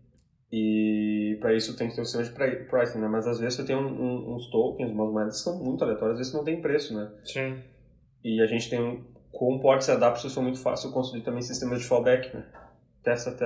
Cara, pega aqui, se não conseguiu, pega desse outro. O preço sempre vem de alguém externo, tipo CoinMarketCap, CoinGecko. Isso, CoinGecko a gente faz muito. CoinGecko. E rate limit também, né? Como tu tá acabando fazendo integrações com APIs de terceiros, tu provavelmente vai estar sendo tipo muito rate limit. Claro. Então a gente acabava tendo também fallbacks para isso, né? Se tu chega nesse rate limit, se não consegue dar o refresh, tu pega só o preço do outro lugar. Você tem meio que uma pool de providers e você tem que pegar dois. Uma pool uma pool. Você tem dois. Defina uma pool. Defina uma pool, ok, bonito, obrigado, mas é um fallback só. Mas legal. E isso, a gente tentou, nessa questão de ports adapters, a gente tentou, cara, isso foi bem difícil, na verdade. Foi que a gente olhava muito pro banco, né, a questão do banco, se a gente deve colocar isso aqui, a gente não deve. E cara, foi bem difícil, acho que foi a parte mais difícil de abstrair, foi a questão de uma porta de banco, assim. Como é que tu abstrai isso, né? E a que nível de abstração tu quer ser? Porque, por exemplo, vamos falar de paradigma de banco, né? Tu tem um NoSQL e um SQL. Tu quer que teu adapter, tua porta, ela represente os dois. Porque elas operam em maneiras bem diferentes, né? E a gente achou isso muito difícil de fazer. A gente falou, não, cara, tipo, a gente tem portas bem específicas para, tipo, semânticas de bancos diferentes. Né? Então, o SQL e o NoSQL eles trabalham de maneiras diferentes, mas eles estão lá, estão representadas e tu dá para, tipo, trocar e mexer nisso. Legal. Tem mais alguma coisa às vezes de interessante? Padrão, assim, interessante? Cara, não muito, porque a gente tem duas... Precisa Cloud Isso, Cloud Functions lá pra quê? A gente tem, então, no início a Multis tinha essa de ser um DEP, né?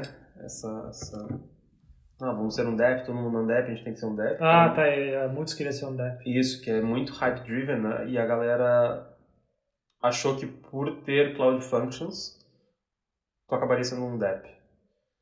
E algumas decisões foram tomadas, né, antes, que era, por exemplo, muitos dos fluxos de negócio, eles eram feitos no front-end. E, cara, a gente acabava tendo problemas bizarros, assim, de inconsistência de estado, tá ligado? Porque vai fazer um pagamento, aí tu abre tua tab lá, aí tu faz pagamento, vamos supor, tem muitos fluxos, né? Tem muitos eventos que tu faz ali. Se tu fecha tua tab ali, deu, tu acabou de cortar o...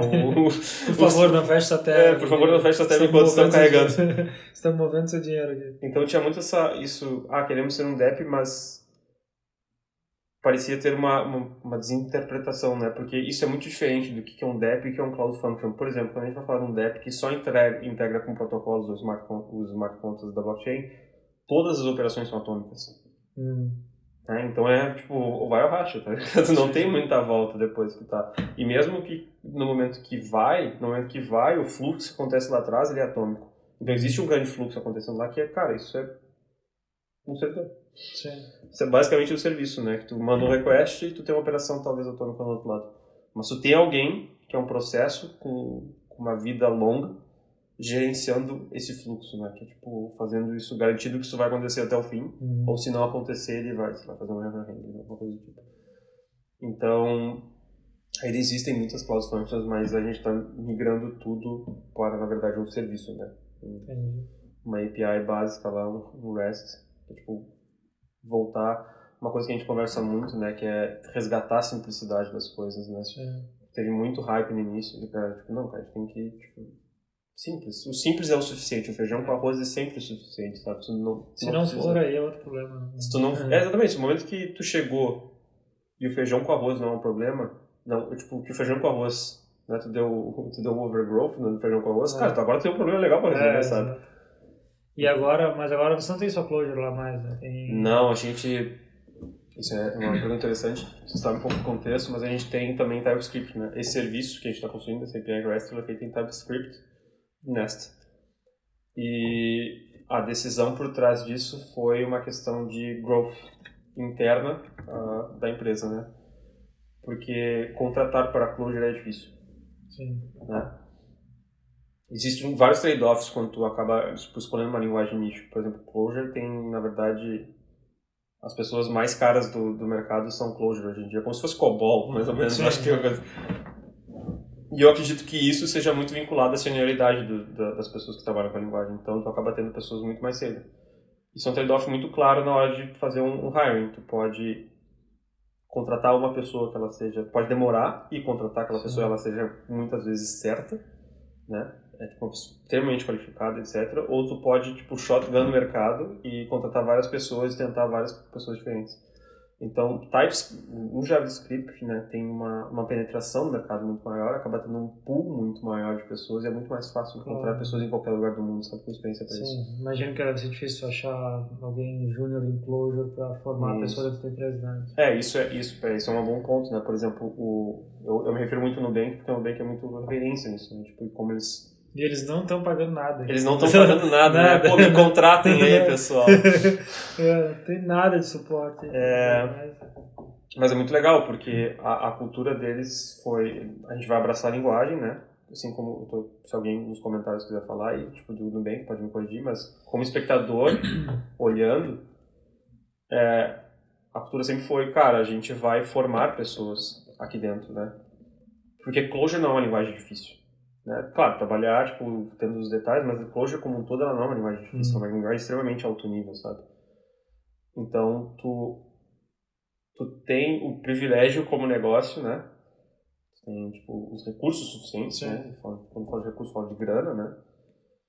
Pra contratar pessoas mais júniores e formar dentro. E às vezes numa startup pequena, de growth acelerado, tu não, cara, de crescimento muito acelerado, tu não tem esse tempo ou esses recursos, essas coisas pra treinar pessoas, né? Não, certamente. Mas, cara, a gente fez onboarding de engenheiros que não sabiam Clojure muito rápido, assim, cara. Extremamente rápido. E é engraçado, porque eu tava tendo um com os engenheiros e uma coisa que ele tava, que era mais júnior, né, ele falou, cara, uma coisa que dificulta muito pra mim hoje é que eu vim de Python, então eu não sou muito aprofundado em TypeScript e agora eu tenho que estar sentado aqui entre TypeScript e Clojure. Sim. E, tipo, desculpa, essa é a única coisa que eu posso falar, mas a decisão foi tomada, a gente tentar migrar, a gente tá tentando migrar o mais rápido possível, mas, cara, nem sempre é tão rápido quanto a gente esperava, né? Principalmente de migração, isso é tipo aquele strangle pattern que fica lá por muito tempo. Exato. E é isso, então isso é um desafio bem interessante agora, um strangle pattern de uma aplicação inteira, assim. Se a gente parar para pensar, né, o projeto que trabalhava na Atlassian, a gente falou ali um pouco, né, que era Enclosure, foi isso, né, eles compraram uma empresa, tinha o único Clojure da Atlassian toda, com 10 mil funcionários, né, e isso. Não sei, acho que migraram agora, depois não sei quantos anos. Cara, eu acho que migraram agora também, porque eu tenho contato com o meu time e eu acho que eles falam, a gente virou a chave finalmente. Exato, tipo, imagina. Imagina. Pra eles foi difícil. Mas não tem, né, pra eles foi difícil, mas não se compara em questão de escala, né, mas Sim, não tem como, tá ligado? Tipo, no projeto Atlassian tinha não sei quantos milhões de requisições por minuto, era um bagulho absurdo, assim. Esse aqui tem algumas coisas. Entendi. Mas é isso aí, tipo, no longo prazo, né, tu conseguir sustentar o growth da empresa, a gente tomou essa decisão junto com um time, né, de tipo, cara, vamos tentar começar a migrar as coisas agora, que a gente não vai conseguir parar pra fazer refactor, eu não acredito nisso, né, provavelmente tu não, que é tipo, stop everything. Sim. Para tudo e vamos fazer refactor. Cara, isso não funciona no contexto de negócio, sabe? O negócio precisa, tipo, tá andando, precisa estar mostrando, tipo... Exato. Então, isso é muito difícil. Então, quanto antes a gente começasse, menor o gap vai ficando, sabe? Ainda mais no contexto de cripto, né? Tá tudo muito no início ainda. Isso. Né? Tipo, tá reflotando uma parada lá, amanhã a empresa acaba. Então, tipo, não dá, né?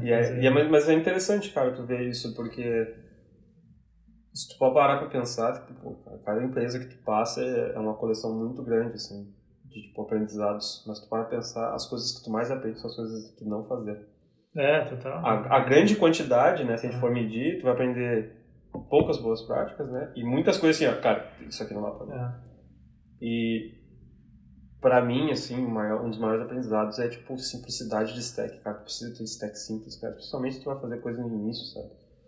Tu não pode estar tendo essas brigas com, tipo, duas linguagens ao mesmo tempo, tu não pode estar com uma briga de dois bancos de dados ao mesmo tempo, tu não pode ter isso, cara, tu tem que unificar tudo porque tu quer, em certo momento, tu quer velocidade e qualidade, né? E muitas vezes velocidade é, cara, tempo de onboard. Como é que vai fazer tempo de onboard? Uma pessoa que bota mais tecnologia, maior tempo de onboard aumenta. Tipo, o entendimento das pessoas também aumenta, né? Pra, tipo, ser mais efetiva naquela tech stack. Então, tudo, tipo, isso vai somando, assim. Então, cara, tem um post muito interessante, na real, que é The Boring Stack. Manda o link. Eu mando depois o link aí, tu compartilha. É muito interessante, que é tipo, cara... The Boring Stack é bom, cara. É bom ser boring às vezes, né? Porque tu pega uma tecnologia... Por exemplo, Postgres. Cara, eu sou muito fã de Postgres. Porque eu acho que eu sou muito fã de Postgres. Porque, cara, é um troço que tá aí há muitos anos. Os problemas são quase todos resolvidos. Tu chegou num problema de Postgres que ninguém conhece. Parabéns.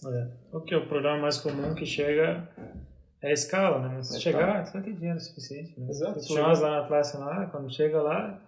beleza, né? Agora... Isso é um ponto interessante também, porque tipo, muitas coisas da Multis, né, que vinha com o argumento dos serverless, né, que não, é escalável, é performático. Cara, a gente não precisa disso. Né? Tu não precisa de escala, tu não precisa de performance no início. Né? Não estou dizendo que tu deve negligenciar 100% disso, mas eu estou fazendo...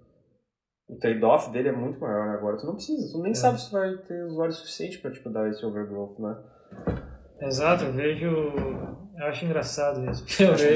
Eu vejo nas pessoas, empresas e tal, de todo nível, negligenciar qualidade e focar em escala.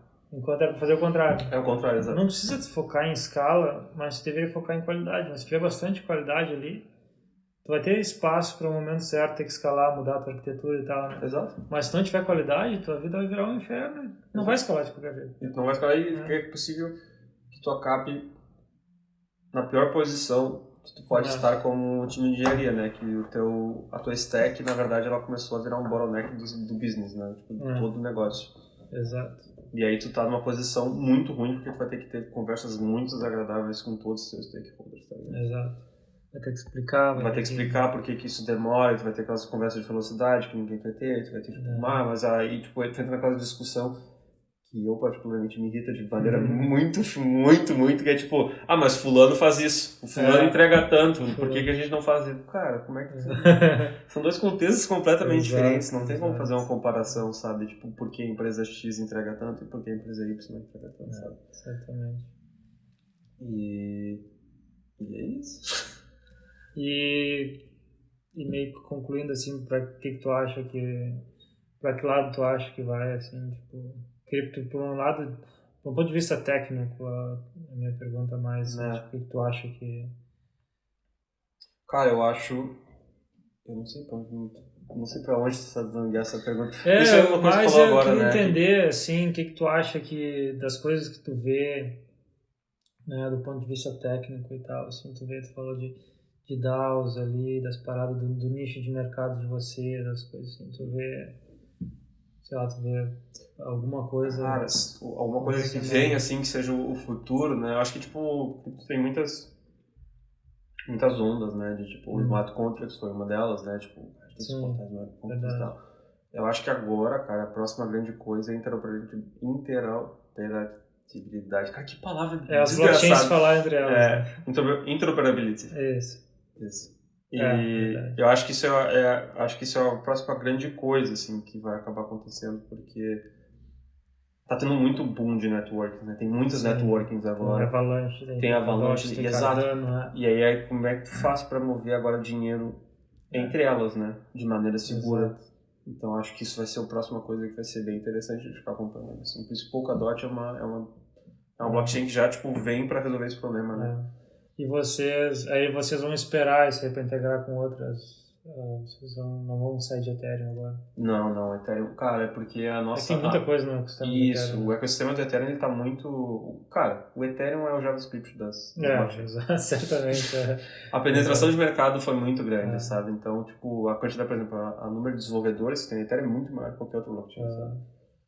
Exato. Então, sair é extremamente custoso hoje em dia. Por exemplo, se tu tem um protocolo lá e tu quer mover para outra blockchain, o que tu faz com os teus fundos? Exato. Sabe? Então tem um risco enorme, né? O custo, o risco, então tudo isso acaba somando no final.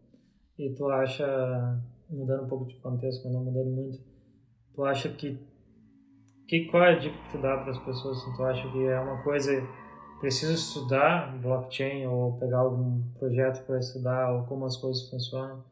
Ou não, é uma escolha que tu pode fazer na tua carreira como desenvolvedor? Se tu quer ou não saber sobre cripto, o que tu acha? Eu acho que antes da gente começar a falar, a gente podia dividir, né? Porque tu pode falar tanto de cripto financeiramente. Sim. Como tu pode falar de cripto como tech, né? Tô falando como uma pessoa desenvolvedora, isso, sabe? Tipo, eu posso ser totalmente ignorante sobre cripto blockchain ou tu pode, cara. Eu acho que o mercado vai poder ser, então. Tu vai poder ser por muito tempo. Eu acho que sim. Eu acho que tipo vai ser eminente que em algum momento, cara, se trabalhar com pagamentos, você vai ter que saber um pouco, talvez. Eu acho que em alguns nichos tu vai precisar entender, porque é eminente que, cara, Visa e Mastercard vão começar a aceitar. Já estão aceitando, né? PayPal aceita já. Então, cara, é eminente que esses grandes jogadores do mercado, eles acabam entrando nesse jogo, né? Se tu vai trabalhar com um desses, vai ter que acabar entendendo um pouco. Então, o conceito de saber um pouco é melhor. É necessário para tua carreira? Provavelmente não. A não ser que tu esteja procurando isso, né? Financeiramente falando, assim, cara, é interessante, cara. A gente falou sobre... Not a financial advice. Exatamente, not a financial advice. Cara, é interessante, cara, ver, porque ele te força a entender muito o conceito do que os bancos fazem por trás das portas que tu nunca sabia. E eu acho isso muito interessante pra mim, pessoalmente, assim. Eu, tipo, olho assim e fico, cara, isso aqui que os bancos fazem. Cara, lending, por exemplo, né? Que tu faz borrow de vários lugares e, cara, aquilo é uma cascata. Empréstimo, né? É isso, obrigado. Empréstimos, Exato, E aí, cara, aquilo é uma cascata. Juros, e inflação. Tipo, cara, e tu acaba entendendo como os bancos acabam operando, tipo, pelo lado deles, né? Porque eles são intitulados a poderem fazer isso. E aqui é só, tipo, nível global, né? Então isso é muito louco. Tu acaba expondo todo mundo a esse ecossistema. E o que mais? E pra quem acha legal e quer começar, o que tu diria? Começar a entender, acho que tem dois níveis. Para quem quer começar a entender sobre, tecnicamente, e para quem quer, daqui a pouco, fazer o que tu fez ali, mudar para a área, começar a trabalhar. Entender tecnicamente, eu acho que, cara, eu esqueci o nome dessa técnica de aprender, mas ele tem um nome para isso, que é normalmente quando tu quer aprender uma coisa e tu constrói algo. Sim. E toda vez que tu não sabe alguma coisa, tu para de construir. O nome da coisa é construir algo. Isso. Não, e aí, toda vez que tu tem que aprender alguma coisa, tu vai construir, tu te bloqueia, porque tu não sabe, tu para tudo. Sim. E no final, tu acaba construindo algo e aprendendo no caminho. Acho que isso sempre funcionou muito pra mim. Então, o meu conselho seria, tentem construir alguma coisa. Existem muitos canais, eu posso te mandar alguns. Que é o Eating the Blocks, Vamos botar lá no comentário. é um canal muito bom, a pessoa tem uma didática muito boa. E eu não sei se tem alguém, deve ter alguém fazendo isso em português, mas eu acabo não tendo muito contato. Então, eu sigo muitos canais que são em inglês. E é isso, tentar construir alguma coisa e se expor. Cara, uma leitura excelente de início, por incrível que pareça. Né? Não tão incrível, né? É a documentação da Ethereum. A documentação original da Ethereum é muito boa, porque ela te pega dos conceitos mais básicos aos conceitos um pouco mais de baixo nível, assim. Então, tu acaba lendo isso, tu acaba te aprofundando bastante, assim. JavaScript do cripto, né? JavaScript das criptos. E, cara, é isso, construir uma aplicação que integre com um protocolo, assim, que seria, na verdade, só um front-end, né? Sim. E aí tu integra os protocolos, vê o que acontece, vê como tu faz a fotografia das transações, como tu envia, né? Tudo isso tu vai acabar dispondo muito ao dia a dia de cripto, né? Que é criar uma transação e enviar, criar uma transação e enviar. E depois você tem que puxá-lo de outro lado para ver como é que tá. Entendi. E daí isso serve para quem quiser aplicar para uma vaga também? Muitas vezes sim. E tu acha para quem quer entrar no mercado, né? Se tu tem a opção de fazer uma transação, talvez, depende do que tu quer para ti, né? Se tu tiver a opção de fazer uma transação mais suave, eu acho que ela vai ser bem mais tranquila para ti, né? Porque trocar de empresa é difícil, né, cara? Sim, é sempre chato, né? É sempre chato, né, cara? Tu vai te expor a um domínio novo, a pessoas novas, a uma tech stack nova, a cultura nova, processos novos, tudo novo, né? E se tu coloca muita mudança de uma vez só, isso acaba te impactando, sabe? Tipo, no teu dia a dia. Então, se tu conseguir diminuir o número de coisas que vão ser, tipo, novas na tua vida, talvez seja melhor. Então, por exemplo, se tu vai para uma empresa que trabalha não tanto na blockchain, mas tu tem um pouco de exposição a cripto, já vai te ajudar bastante pelo provedor de pagamento. Né? Tu vai usar, cara, feijão com arroz básico lá, mas tu vai ter que talvez lidar com um pouco de cripto. E tu acaba te envolvendo mais com esses problemas, e depois tu pode pular para uma empresa um pouco mais aprofundada em cripto, ou somente em cripto. Ou tu pode chutar o balde, né? E é isso aí. Se tu é novo, vai. Exato. E ver, tipo, cara, só te expõe e vai. Mas a grande maioria, se for fazer, por exemplo, aplicar para essas empresas, tu vai ter que ter um pouco de conhecimento de front-end, talvez. Que eles vão chamar, normalmente é full stack, né? Que vai ser a parte de back-end vai ser a integração com a blockchain. Né? Que aí tu vai ter que aprofundar bastante, tipo, tu vai ter que ao menos saber o mínimo de como funciona essa parte de, tipo, criar transações e como elas chegam no blockchain. Sim. Eu acho que para te conseguir vaga mais especializada, tipo back-end ou alguma coisa assim, vai ter que ser mais as grandes, né? Binance, Coinbase, Isso, ou Luna, você vai direto para uma moeda direto, né? Mas daí é bem mais, é full blockchain mesmo. E tu pode pegar o outro lado do espectro, né, e trabalhar direto com Solidity. Sim. Eu olhando, assim, e tipo, eu acho que é uma coisa que não me faria muito bem pela própria, tipo, interoperabilidade da blockchain. Eu acho que isso vai me deixar muito ansioso, sabe? Como é que tipo, o cara tem que rodar isso aqui da maneira mais perfeita do mundo. Tem várias técnicas, sabe? Tipo, o pessoal hoje em dia eles constroem software e aí eles fazem um deploy disso numa testnet, ou às vezes eles pegam, tipo, várias transações do passado e passam em cima. Fazendo, tipo, um replay, assim, sabe? Pra ver como aquele contrato se comportaria, etc. Então existem várias técnicas para, tipo, ir pelas beiradas da interoperabilidade, mas é algo que me deixa muito ansioso, assim, cara, como é que eu vou codar isso aqui e não vai ter bugs? Isso que eu acho meio doido, assim, né, porque se tu parar pra pensar, cara, novos paradigmas, né, é um universo novo de como desenvolver software, né, tipo, a nível de blockchain mesmo, né, que ele tá trabalhando com o Solidity, que ele tá desenvolvendo o core do Ethereum, dando Bitcoin e tal, a galera, cara, eles estão lidando com coisa ali que é basicamente novo, né, da maneira que a gente pode testar, não é porque lá, vou rodar aqui uma coisa santa, tem que, você falou, sei lá, replay, umas coisas. Então, isso. Tipo, tu tem É muito a ponta da lança ainda, né? Essa galera que tá lá na frente, eles estão... Exato. Mas é tipo, cara, a gente não precisa, né, saber disso pra começar, né? Tipo, Não. assim como, tipo, cara, olha, hoje a gente usa um computador, as paradas, a gente não sabe assembly, né? Não. Tipo, no passado, muito passado, talvez precisasse, vou ter que compilar meu código pra Intel, mas hoje em dia, tipo, cara, tem 50 mil níveis de abstração em cima disso, né? E isso que a gente falou de Solid ali, você baixa o nível, é a mesma coisa, sabe? Tipo, eu acho que tem muitas pessoas que eu conheço que eles falam, cara, o próximo grande pulo talvez também seja, tipo, são linguagens de mais tipo, alto nível, né? Consiga trabalhar com coisas de mais alto nível, mas tem várias coisas que influenciam nisso, então... Tem, leva tempo, né? Leva muito. Tempo. Precisa de maturidade ainda, né? Sei lá quando saiu o Java, quantos anos depois de ter coisa. Se for olhar, cara, é muito novo, tá ligado? É muito, 7 anos. É Isso. É, 2003, eu acho. Ethereum é 3, né? 7 anos. Então, cara, é relativamente muito novo. Não, certamente. E se move de uma maneira muito grande, né? Mas eu acho que a coisa, depois um pouco assim, saindo desse tópico, a coisa, eu acho que uma das coisas mais loucas da blockchain é tipo, cara, quando tu tem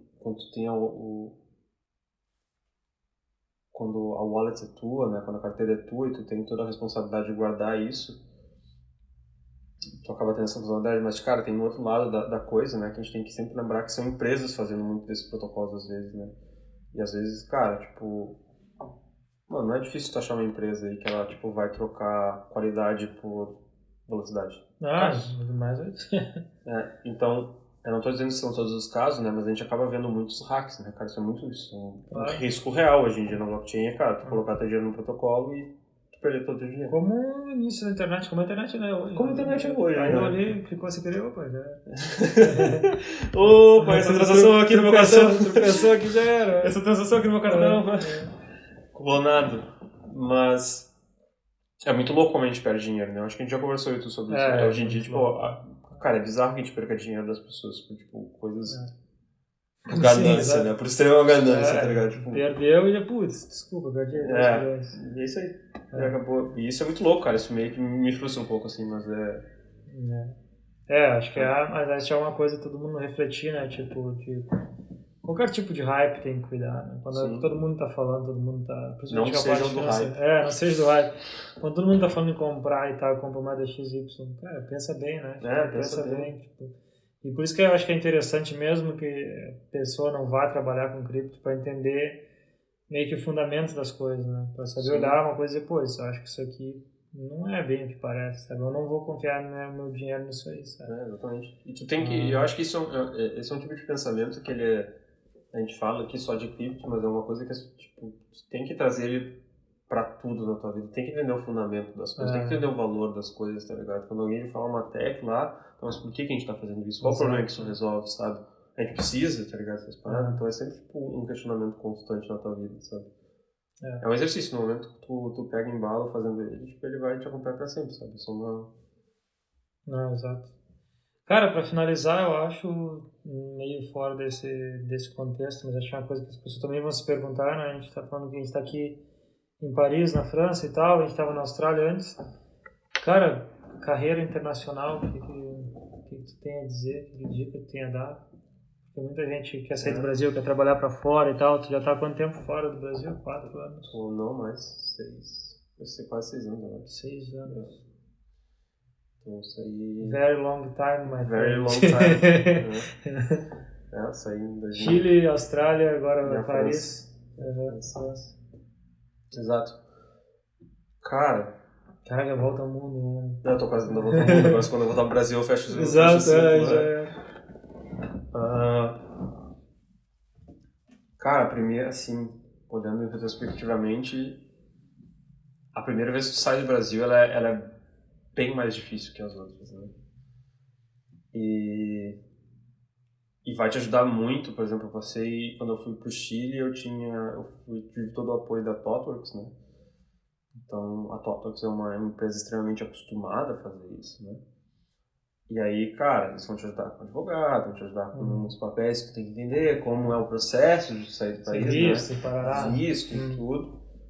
E isso faz muita diferença. Tu ter uma empresa ou ir por uma empresa, né, que tenha que saiba como fazer isso. Sim. Né? Então, quando eu fui do Brasil para o Chile, a TOTVER sabia como fazer isso bem. Mas quando eu fui do Brasil para a Austrália, quando eu voltei do Chile, eu fui para a Austrália depois, que eu fiz pela Atlassian, tu é de prova, cara, o time de mobility da Atlassian cara, é bizarro, cara, é tipo zero preocupações, sabe? Então, é um privilégio muito grande, né, tu conseguir um trampo desse, ter uma empresa, assim, mas isso ajuda muito, sabe? Porque tu acaba ficando familiarizado com o processo, né, de sair do Brasil. Exato.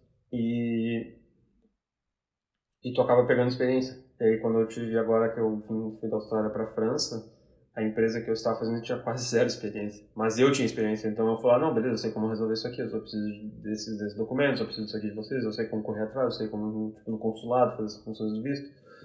Então, foi bem mais tranquilo. Cara...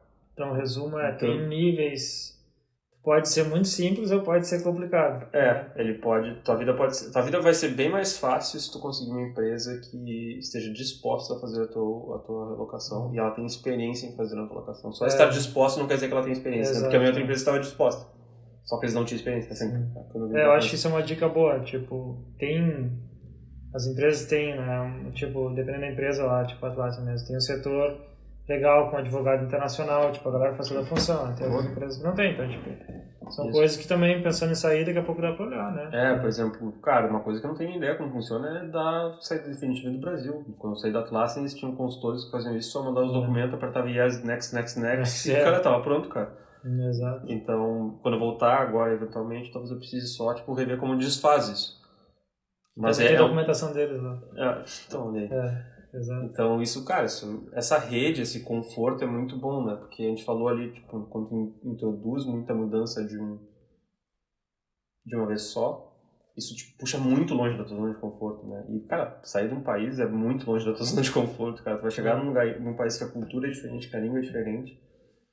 E, cara, tudo diferente, tá ligado? Tu vai ter que encontrar um lugar pra morar, tu não sabe como funcionam as coisas lá, sabe? Tipo, como é que tu aluga um apartamento, como é que tu abre uma conta no banco.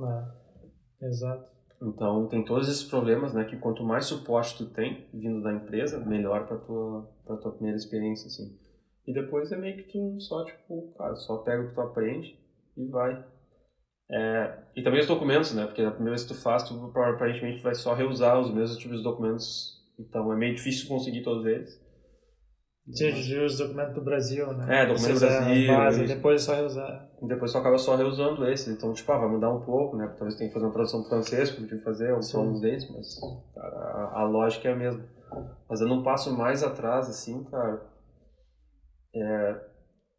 cara, eu acho que, tipo, o core da coisa é dominar inglês, assim.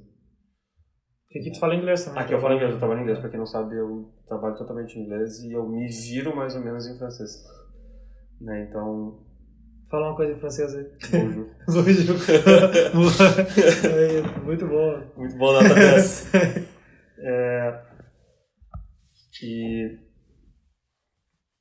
E, cara, eu acho que o inglês é o que vai, na verdade, ser não o teu diferencial, mas vai ser aquilo que vai mostrar o teu diferencial. Se tu não souber inglês, tu não vai conseguir fazer uma entrevista bem, sabe? Se tu não conseguir inglês, tu não vai conseguir te comunicar bem com teus colegas de trabalho, por exemplo.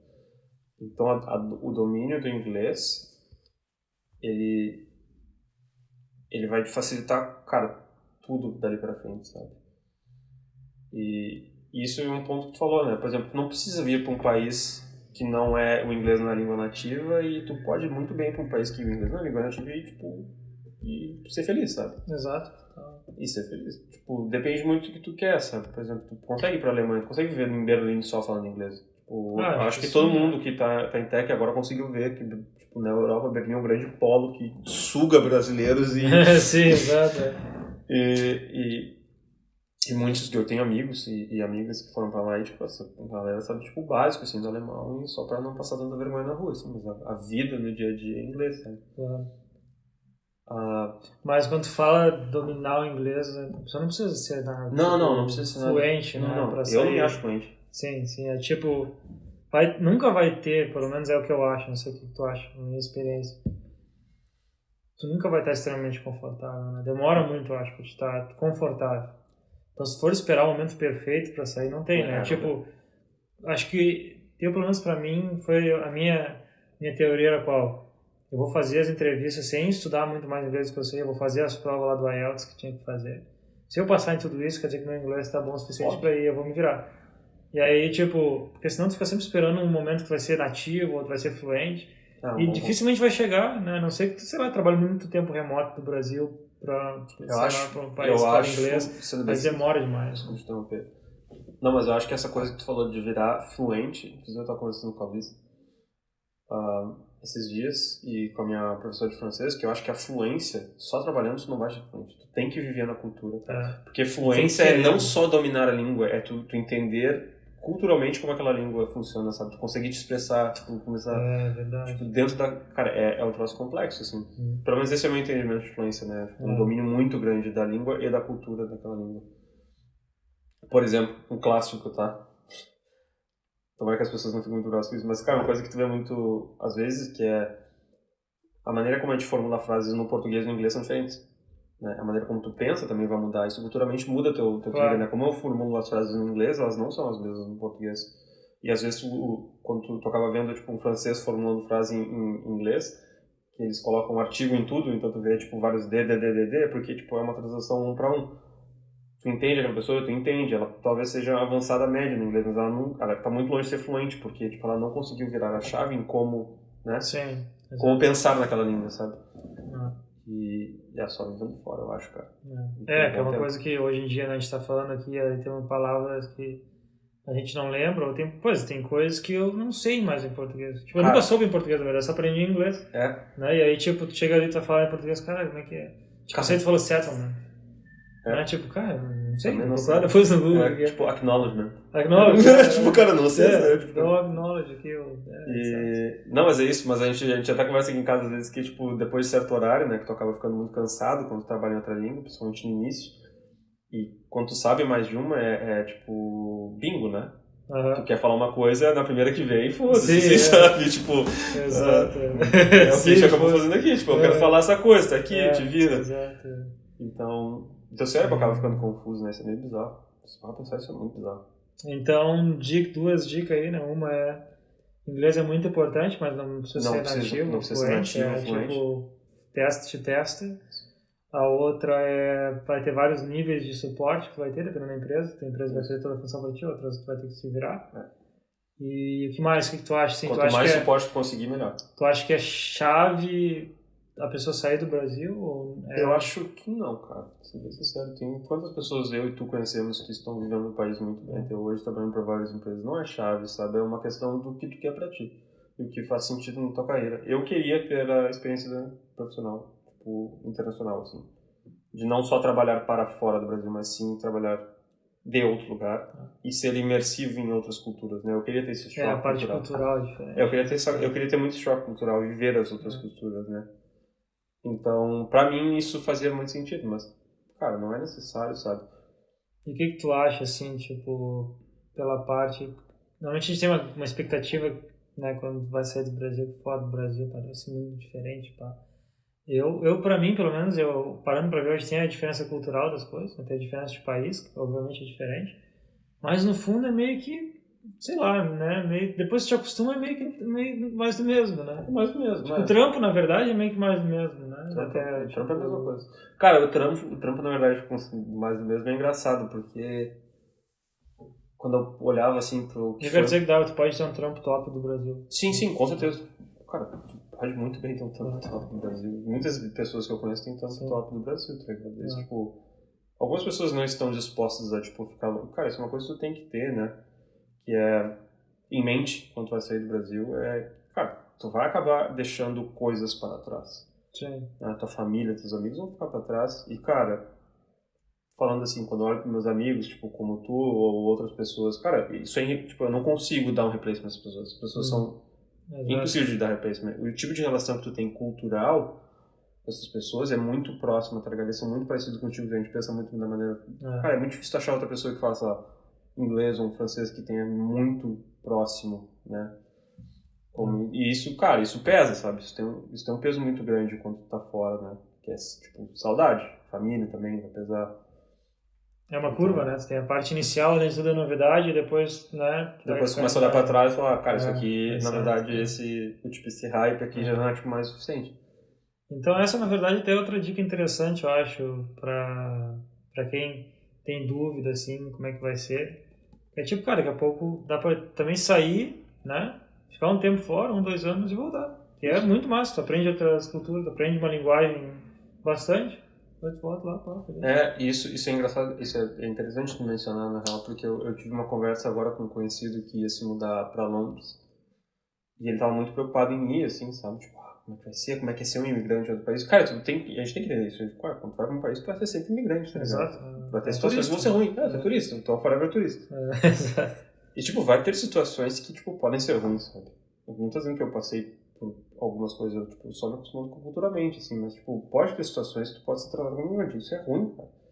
E tem outra coisa que é importante também, tipo, tem muitas pessoas que saem e aí tá ruim, né? Não consegue se adaptar, não aprende a língua, não se adapta à cultura, etc. E não volta. Porque voltar, às vezes, é sinônimo de, tipo, falha. Mas, cara, tu saiu, mano, Exato, tu saiu. Cara, tu é parte de uma parte privilegiada muito pequena da sociedade, tá ligado? Tu conseguiu sair, trabalhar fora e, tipo, e ganhar bem pra isso, sabe? Então, cara, só de tu sair, experienciar isso, voltar pro Brasil, tu já é campeão, sabe? Ou campeão. Não tem tu voltar, não volta as coisas, tu aprendeu as coisas que tu viveu, né? Não tem regressão Mas tem pessoas que têm esse medo, né? Que, tipo, se eu voltar, eu vou ficar aqui, mas se eu voltar, tipo, regredir. Não, cara, tá louco. Tipo, se não tá funcionando pra ti, não tá funcionando. Volta e, tipo, a vida que segue, sabe? Tu consegue ter um trampo bom no Brasil, como a gente tava falando. Principalmente agora, né? Tipo, isso é muito doido, né? Porque... Agora tudo é remoto, né? Agora tudo é remoto. Tem, tipo... Consegue ter vários trampos no Brasil, porque, tipo, cara, os Estados Unidos, ele é muito agressivo, né, nessa questão de hiring. Então, tipo, cara, o pagamento dos Estados Unidos E o time zone é muito bom no Brasil. E o time zone é muito bom, tá? Europa também. A Europa também tem um time zone muito bom com o Brasil, Sim, sabe? a gente tem os dois, né? A Europa começa antes do Brasil, acho que umas 4 horas antes do Brasil, e dos Estados Unidos é 3 horas depois. Então, Exatamente. Então, cobrar dos dois. Cara, é 5 horas, mais ou menos, por exemplo, da França aqui, então, do Brasil. E... Se for pensar, geograficamente, a gente tá, cara, sentado... Não. Tá perfeitamente ali, cara. O Brasil, geograficamente, é muito bom pra trabalhar remoto. E a Europa não é tão agressiva assim com essa questão de, tipo, salário, né, remoto, quanto os Estados Unidos, que muitas vezes, cara, pessoas sêniores, tipo, até pra mim, tu chega nos Estados Unidos, tipo, paga como se fosse local, assim, sabe? E muitas empresas na Europa, elas têm aquela política de salário local, né, então eles fazem uma conversão.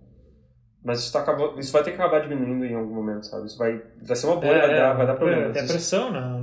Pressão dos sim, outros, exatamente. Os Estados Unidos vão começar a se pressionar e, tipo, pra tu começar a concorrer com, tipo, o que vem tudo dos Estados Unidos, tipo, essa gestão de dinheiro absurda, ou tu aumenta, ou tu perde mão de obra.